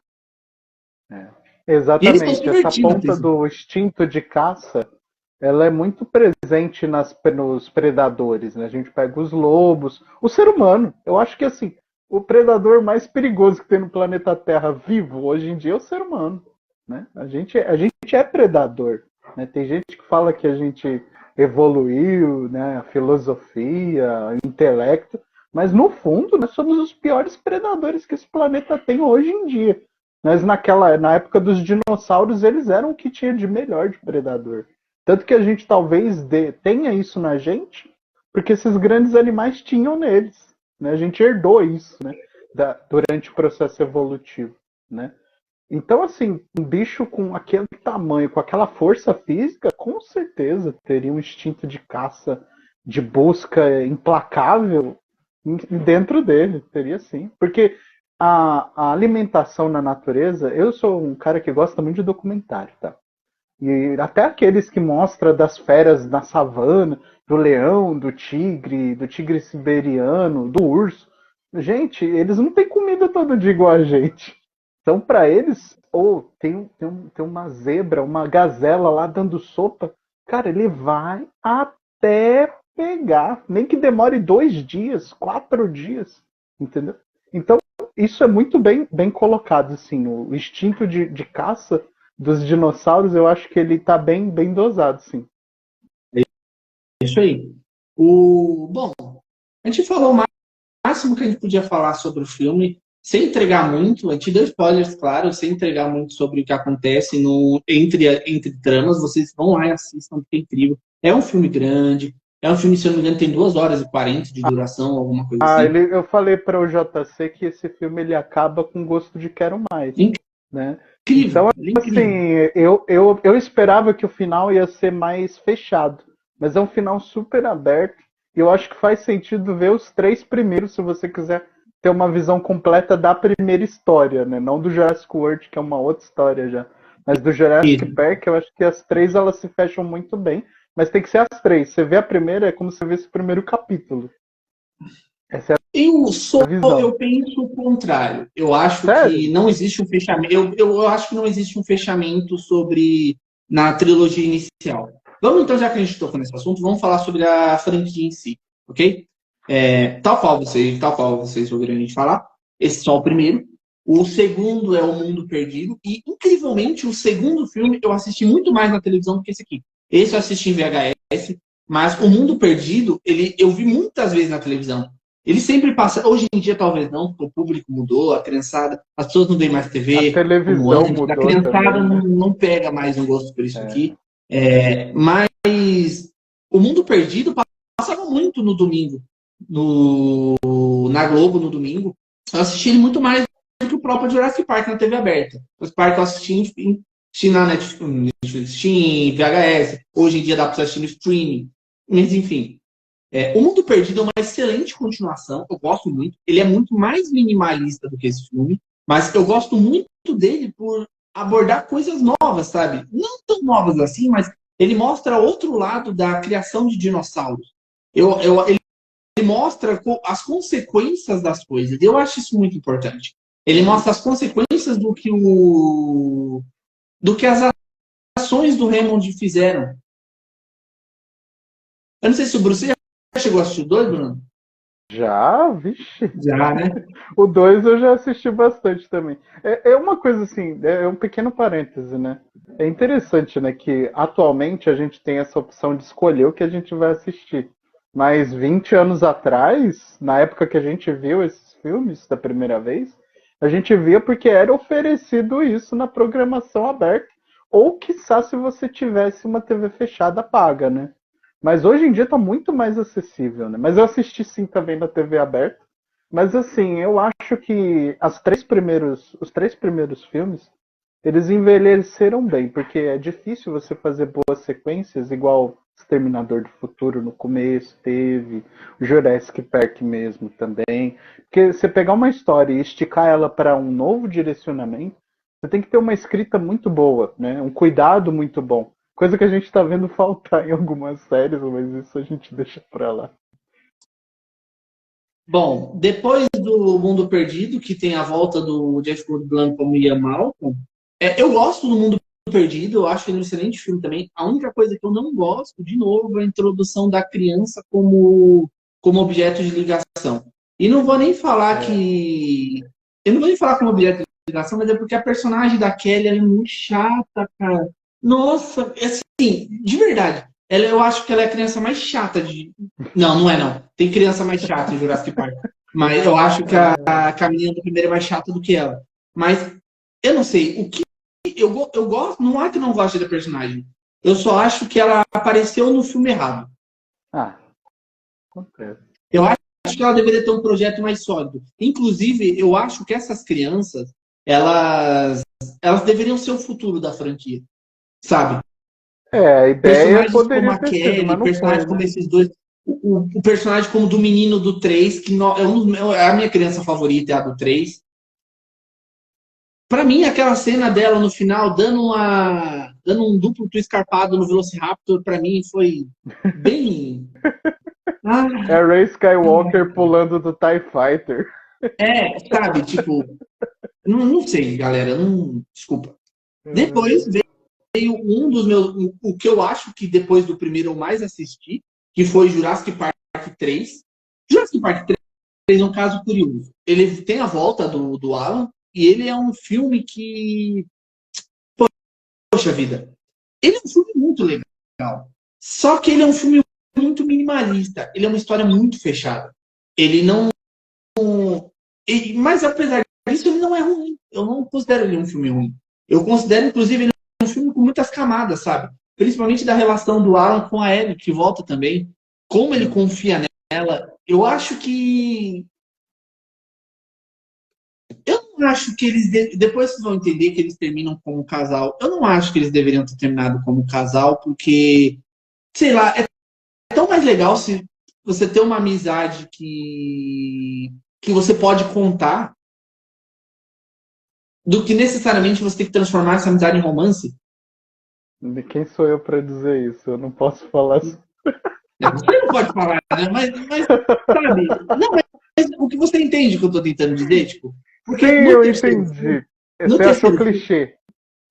Clichê, sabe? Tipo, nunca fica de fato. Tudo bem. Nunca fica de fato estabelecido que os dois são um casal. Fica estabelecido que ele se importa, ele se preocupa com ela. No terceiro filme, ele explica pro menino, pro Billy não, desculpa, pro Eric, que ele pode contar com ela. E é isso. Sabe, tipo... A gente tá muito acostumado a esse clichê no cinema, né?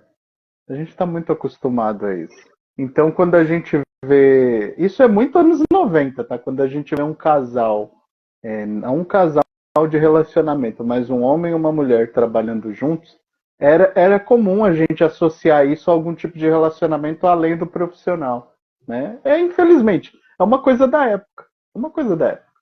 Mas é aquilo que eu falei, você comentou aí sobre o 3, a dificuldade é normal em qualquer história de você colocar uma sequência, né? Vai ter vez que você tem uma história boa que é dividida em sequências. E aí dá certo. Agora você fez uma história para depois pensar na próxima, é muito mais difícil, muito mais difícil. Por isso que o sabor do 1 é muito intenso e já do 3 é diferente. Do 2 e do 3 é diferente. Mas apesar disso, eu gosto muito do 3. Eu gosto muito do 3 porque ele começou a... Ele trouxe algumas coisas muito bonitas, assim. Eu gosto muito do visual do espinossauro. Embora hoje evoluindo, né? Sim, eu gosto muito do visual do espinossauro, embora hoje a gente saiba que esse animal era completamente diferente, não tinha nada a ver com o que foi apresentado no 3. Eu acho o olho desse bicho a coisa mais linda que tem, tipo, ele de lado quando ele vai atacar o avião, eu acho ele incrível, sabe? É real, assim, as cores dele, prateado nas costas, eu acho ele muito bem feito. Os Velociraptors novos também eu achei bem bonitos. Eles não estão mais unicolores, tipo, igual eles estavam antes. Eles eram uma cor só. Eles eram todos o mesmo ator em posições diferentes. Agora não, agora dá pra você ver qual deles é qual. Os Pteranodons, a cena da gaiola, puta que pariu. Cara, a cena da gaiola é incrível. Eu acho que é fácil. A melhor cena de dinossauro em Jurassic Park. A cena da gaiola, em que eles têm que descer pelo fosso e eles vão cruzar a ponte e os Pteranodons estão do outro lado. E aí eles têm que cruzar um por um, que o Alan pega o coco, que pega a merda do bicho que tá pendurado, ele cheira, ele vê que é de pássaro, ele fala, isso aqui não é uma ponte, isso aqui é uma gaiola. E aquela insuportável da menina fala, gaiola pra quê? E aí aparece o bicho andando cinema, rapaziada. E isso aqui me ganhou. Claro que tem defeitos técnicos. O CGI talvez não seja tão bom quanto em algumas cenas, quanto foi em outros filmes, mas aí entra aquilo que a gente falou. Em outros filmes,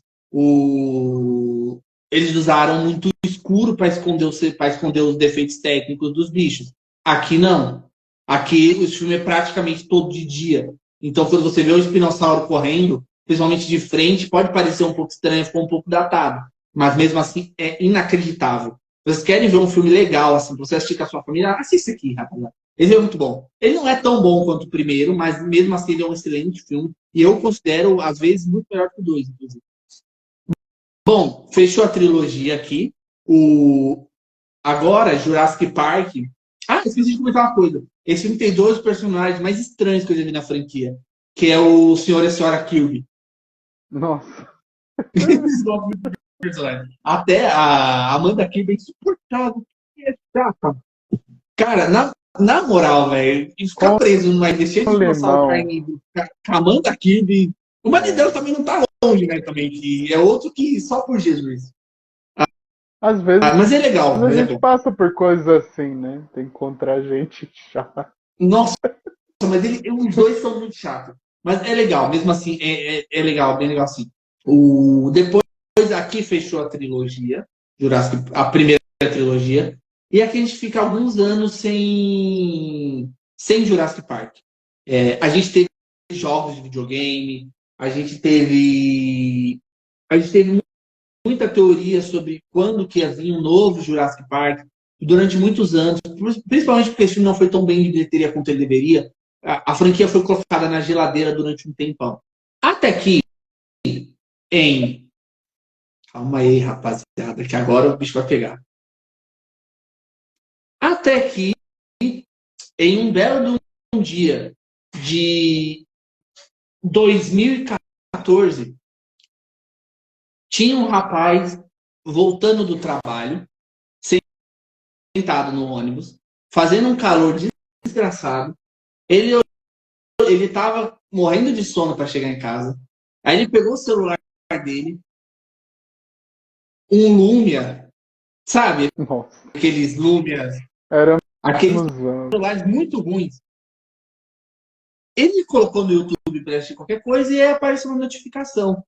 Trailer Jurassic World. Aí ele foi lentamente clicar para ver o que era. E na verdade não era um trailer, era uma notícia de que estava em produção um novo filme de Jurassic Park. E aí, rapaziada, aí vocês não estão entendendo. Vocês não estão entendendo o quanto isso me pegou de jeito. Te marcou essa franquia, né? Inacreditavelmente, meses depois, veio o trailer de Jurassic. Eu, no mesmo ônibus, peguei o trailer de Jurassic World. Cara, faltou o ar. De verdade, faltou o ar. Eu olhei o trailer de Jurassic World. Eu lembro que tinha uma senhora do meu lado no ônibus. E ela olhou pra mim, ela perguntou, tá tudo bem? Precisa de ajuda? E a pressão baixou. A minha pressão baixou. Eu olhei aquilo, eu coloquei a mão no rosto, eu falei, cara, que coisa linda. Eu falei, que coisa linda. É uma obra de arte do cinema, mas eu não reagiria assim, não. Eu falei, que coisa linda, cara. Coisa linda. E aí foram vindo os trailers até o dia que foi lançado. E no dia 11 de julho de 2015, sai o Jurassic World. Assim, não tinha como ser melhor, de verdade. Ele não tinha como ser melhor. Eu entrei no cinema, assim, eu entrei no cinema igual uma criança. Só que não é exatamente uma continuação, né? É uma história diferente. Uma continuação. Né? É uma continuação. Não, é uma Você acha? É uma continuação. E é uma continuação. E quando eu sentei na cadeira do cinema, eu encostei. A pessoa que estava comigo perguntou de novo, você tá bem? Eu falei, eu tô. Eu tô. Começou o filme, tinha um molequinho do meu lado. Nova geração, né? O alvo do cinema era ele, né? Não era nem você. O alvo era ele. Exatamente. Não era eu, era aquele moleque. E ele tava do meu lado. E quando começa a tocar a trilha sonora do Michael Giacchino... Não é nem essa. Essa daí é do antigo. Quando começa a tocar a trilha sonora do Michael Giacchino mesmo. Ele misturou a trilha sonora anterior com a dele, que ele fez a nova. E quando essa música começou a tocar, que a pessoa que no filme, uma das pessoas fala, vocês estão prestes a ver os portões do parque original, e os portões do parque original abrem. Cara, eu chorei igual uma criança. E vocês não me chamam do que vocês quiserem. Vocês podem me xingar do que vocês quiserem. Eu não tô nem aí. Porque, cara, a primeira vez que eu vi Jurassic Park no cinema. A primeira vez que eu vi Jurassic Park no cinema. E assim, eu fiquei preso na cadeira, Brunão. Fiquei preso. Minha companhia me cutucou. Jean, tá tudo bem? Eu falei, tá. E, cara, eu fiquei em choque. Porque eu achei a coisa mais linda do mundo. Claro, depois, de novo, eu tenho problemas com esse filme, porque ele tem coisas que não dá pra justificar. Algumas coisas que simplesmente tacaram lá pros fãs engolir. Tipo, é fã, vai aceitar. Mas esse filme é muito legal. Entre as coisas que eu não gosto, tá a escolha de elenco. Eu não gosto daquelas crianças, porque pra mim não faz nenhum sentido, sabe? aqueles dois moleques. Apesar de na história ter um sentido, pra mim, eles são as crianças mais fracas. Tradição cinematográfica. E assim, é incrível. Esse eu não vou falar tanto, vão lá assistam. Jurassic World. Porque eu acho que depois do primeiro, esse é o melhor filme de Jurassic Park. Isso aqui, ele é o que o John Hammond queria. É interessante. Isso aqui é o que o John Hammond queria. Realizou. O sonho dele foi realizado. O nome dele entrou para a história. O nome dele entrou para a história do mundo de Jurassic World. Pro bem ou pro mal. Então, muito bom. Partindo de Jurassic World, teve uma outra continuação. Bruno, quer falar alguma coisa sobre esses 3 filmes? Não, fica à vontade. Eu só tenho uma coisa a dizer. É muito satisfatório. Eu também já tive essa sensação indo no cinema. Mas foi com um filme diferente, né? Obviamente foi o Star Trek Beyond, né? Que foi o último filme do J.J. Abrams. Assim, eu sou um extremo crítico ao trabalho dele em Jornada. Porém, a minha experiência de Jornada no cinema foi com isso.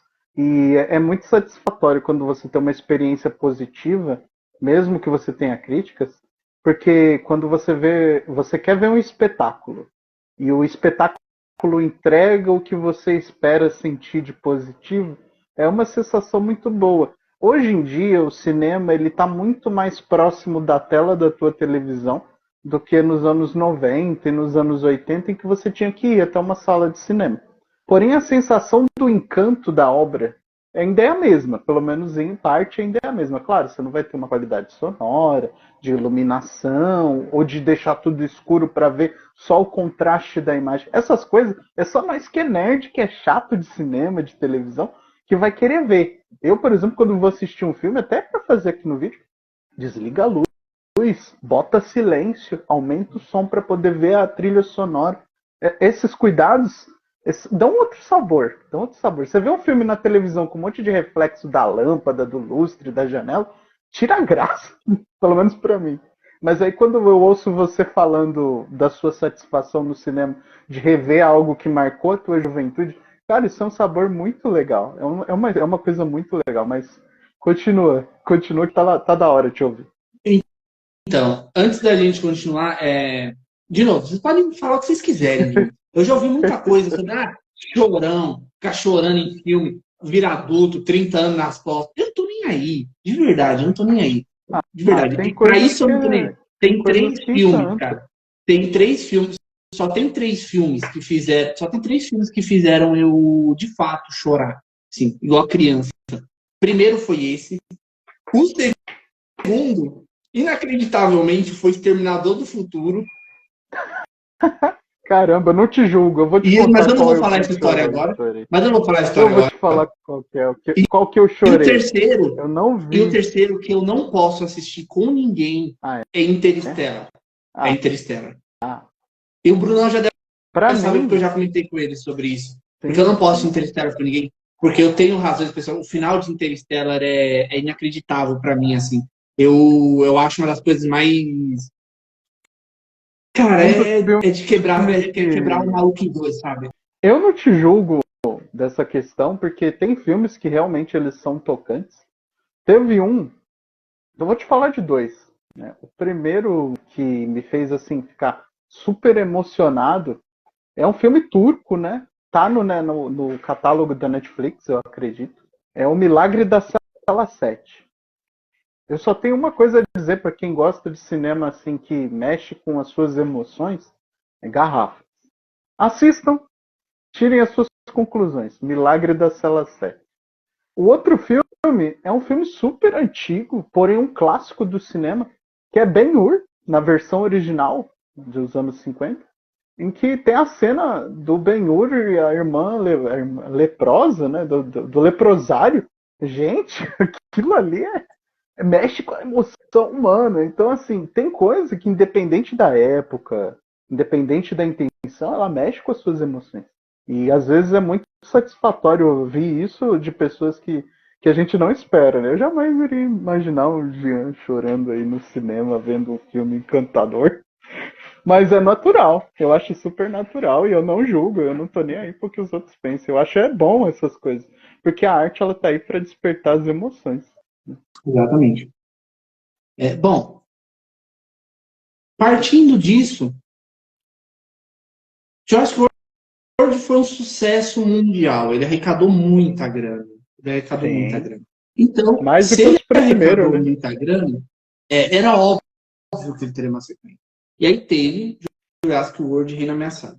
Sendo bem honesto com vocês, sempre sou, esse é o filme mais fraco da franquia, pra mim, e pra um monte de fãs, já vi muita gente falando a mesma coisa que eu. Esse, pra mim, é o mais fraco da franquia. Ele não teve um lançamento mundial arrebatador. Ele foi um filme bem... Assim, ele ganhou dinheiro, como tal, qual outros filmes blockbusters ganham, mas ele não chegou nem perto de ter o mesmo hype que o último, que o Jurassic World em si teve. E para mim ele foi fraco. Para mim ele foi um filme cheio de erros de roteiro. Para mim ele foi a pior parcela de Jurassic Park. Eu não fui vê-lo no cinema, porque na época eu não... Sendo bem honesto, eu vi o trailer e nada nele me impactou. Eu vi as críticas das pessoas. Eu sempre tomo as minhas decisões, porque baseado no que eu vou ver, mas nessa questão dele, tipo, eu simplesmente nunca não me senti atraído, sabe? Eu vi ele depois, quando ele já não estava mais no cinema, e confesso que me deixou um pouco triste, porque não é um filme tão legal assim. Acho que os produtores de Jurassic World se acomodaram no fato de que a franquia tinha voltado a ter um público fiel. E gastaram menos esforços nesse filme construindo uma história boa do que em tentando construir um universo cinematográfico. O que é meio ridículo, porque Jurassic Park já tem um universo cinematográfico estabelecido. O próprio Malcolm, no primeiro filme, ele fala: vocês pensaram em como fazer a coisa, mas não pensaram se devia fazer. Isso vale até para a própria franquia, né? Então, né? Exatamente. Você não pensa que eu devo realmente esticar mais a história para esse lado ou para o outro? Exatamente.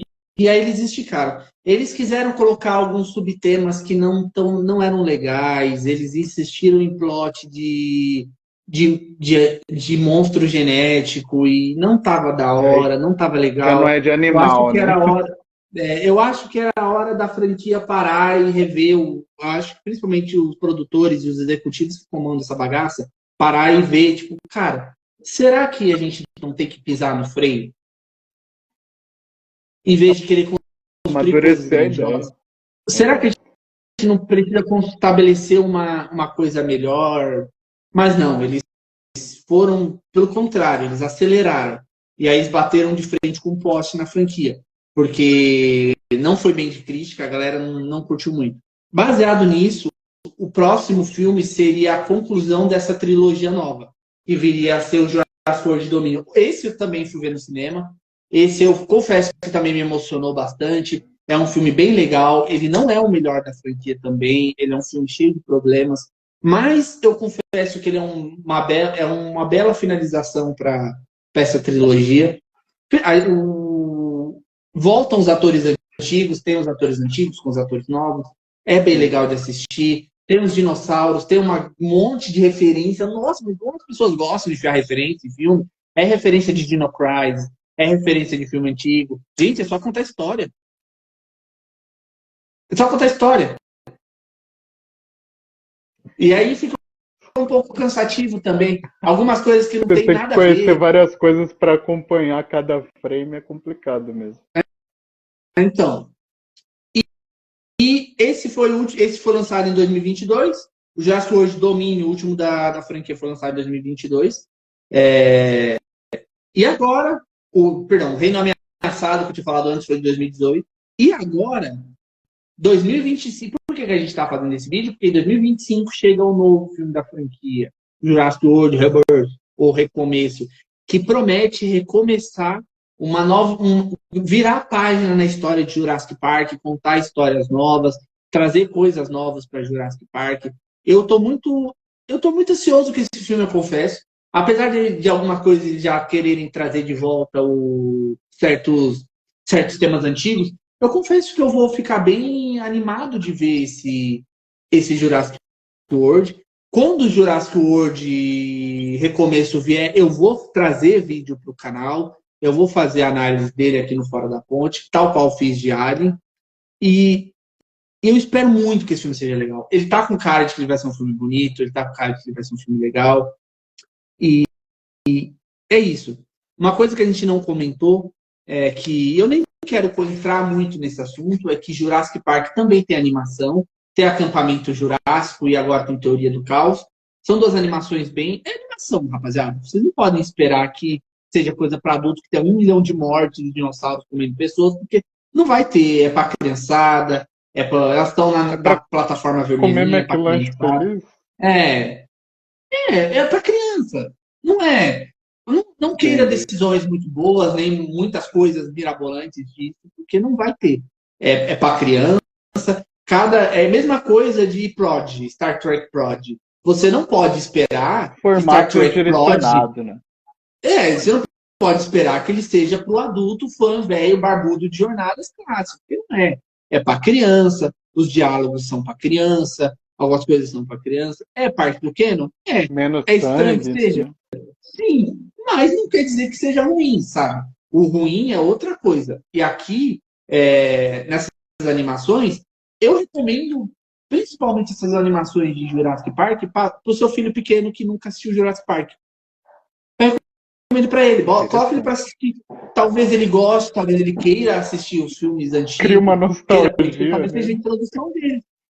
E é bem legal, assim, não é ruim. Bom, vários filmes, marcou minha infância. Um vídeo longo pra cacete esse aqui. Vai me dar um trabalho da bexiga pra editar essa... trampo editar vídeo longo. Não espere... hoje a gente tá gravando esse vídeo em 16/3. Vamos ver quando que esse vídeo vai sair. Domingo. Vamos ver quando que esse vídeo vai sair. Eu aposto que ele vai sair mais ou menos depois do dia 20. Tá bom. Lá depois do dia 30. Brunão, o que você acha de tudo isso? Cara, é uma experiência legal para vocês que gostam de cinema.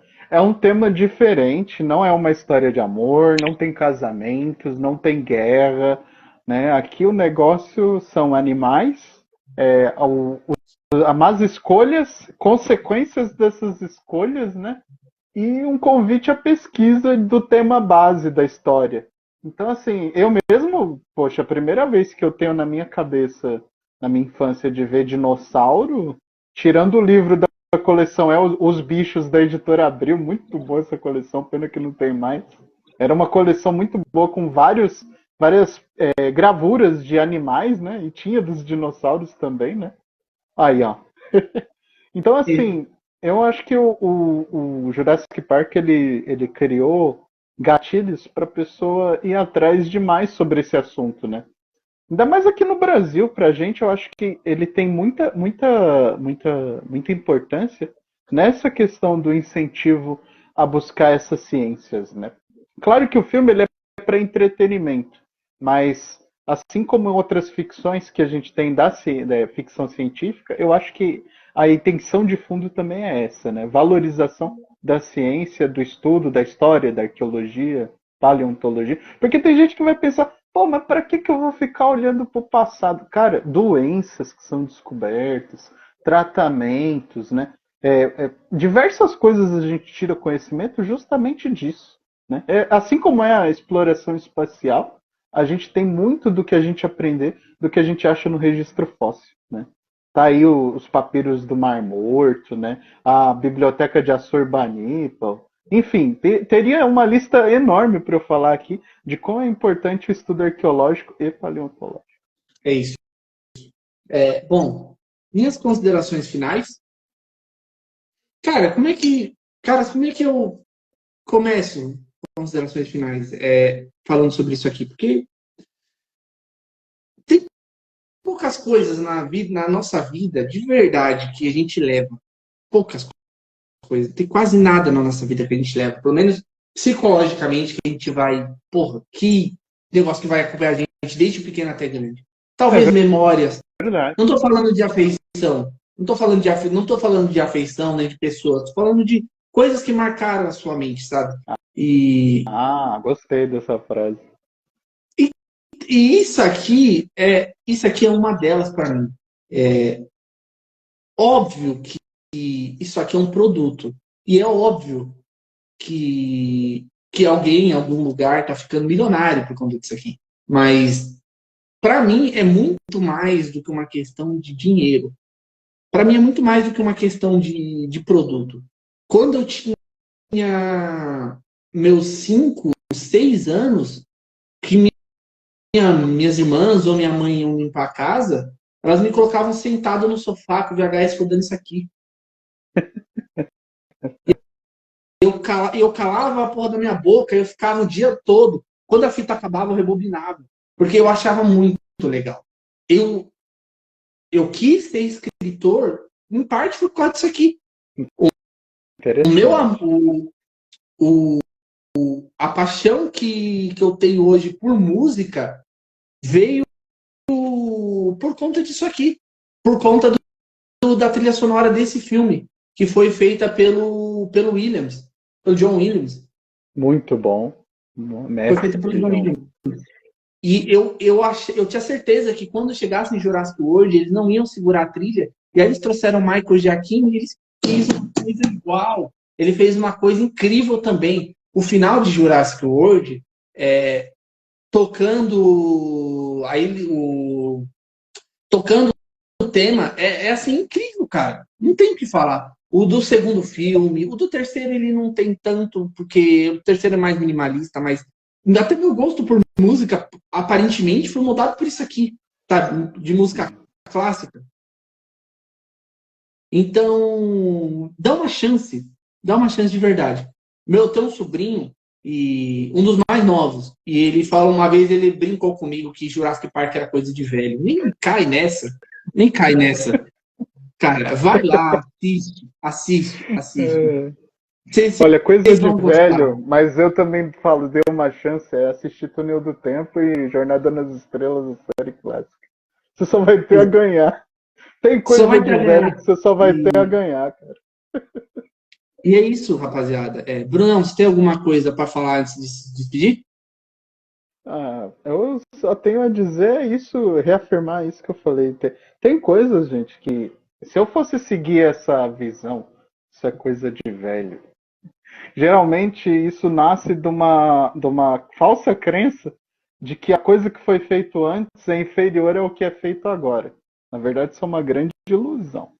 Do meu ponto de vista, fazendo uma fria análise, a qualidade dos conteúdos e a profundidade deles do século XXI em relação ao século XX, XIX, XVIII é decrescente. Se você for pegar grandes obras, falo da literatura mundial, elas têm 500, 400 anos. Não tem 50 nem 10, não. Você pegar lá o Victor Hugo, Luís de Camões, Cervantes, isso aí é a base da cultura desses países, né? Portugal, Espanha, França. Aqui no Brasil a gente tem Machado de Assis no século XIX. Então é uma falsa crença, é muito, muito falsa, assim, muito, desculpa, não é, é que não tem como. Eu sou militante que a cultura ela deve ser espalhada e consumida com qualidade. Então, assim, o ponto de comando existe para isso mesmo. Já falei isso várias vezes aqui, não canso, vou repetir. Então, assim, essa falsa crença de que o que é moderno é melhor do que o que era antes, isso, na verdade, é uma total mentira, né? Existe essa crença por conta do desconhecimento, né? E o que o Jean falou é o que eu digo também. Deem uma chance para aquilo que vocês não conhecem. Claro, com criticidade, né? Com criticidade, é assim que a gente evolui. Esse é o meu recado. Tem coisa antiga que é muito melhor do que coisa nova. Igual, tem uma aqui que eu vou pôr o dedo na ferida, aí é já de ação. Missão Impossível, o seriado, é muito melhor que os filmes, que é super moderno. Essa é a minha opinião, sendo alguém que assistiu. Né? Mas é isso. Já aproveitando aqui para finalizar, eu agradeço a todos vocês que estiveram aqui nessa jornada. até o final deste vídeo, né? Se vocês terminaram o vídeo, marca aí, eu terminei aí pra gente saber se vocês assistiram tudo aqui com a gente. Eu quero também lembrar que eu agradeço muito aqui o empenho de vocês também estarem conosco aqui. O canal está tendo um bom desenvolvimento e eu espero muito mais. Seja da Devolutiva de vocês, seja da nossa também. Bom, gente, é isso. Quero agradecer a você que corajosamente chegou até aqui.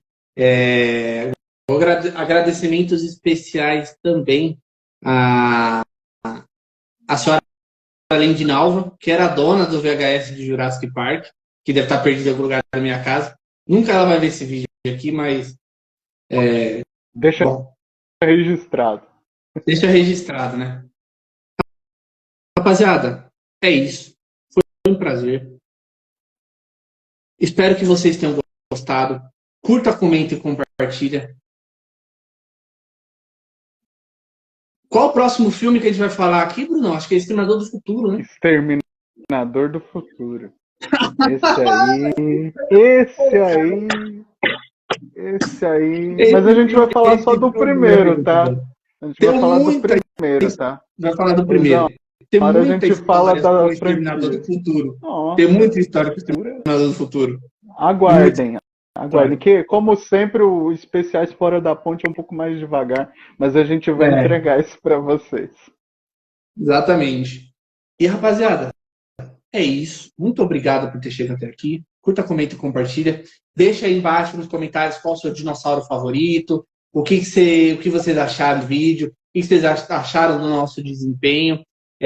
Se você está assistindo esse vídeo enquanto dorme, para conseguir dormir mais rápido, tenha uma boa noite. Não esquece de deixar o like quando você acordar, ok? Por e é favor. Isso. Foi um prazer. Não sei se eu falo Kaplar para esse vídeo, porque em Jurassic Park não tem nada que se assemelhe a uma despedida. Mas eu vou deixar uma musiquinha aqui no fundo para despedir de vocês, ok? Até mais. Bora lá. Falou!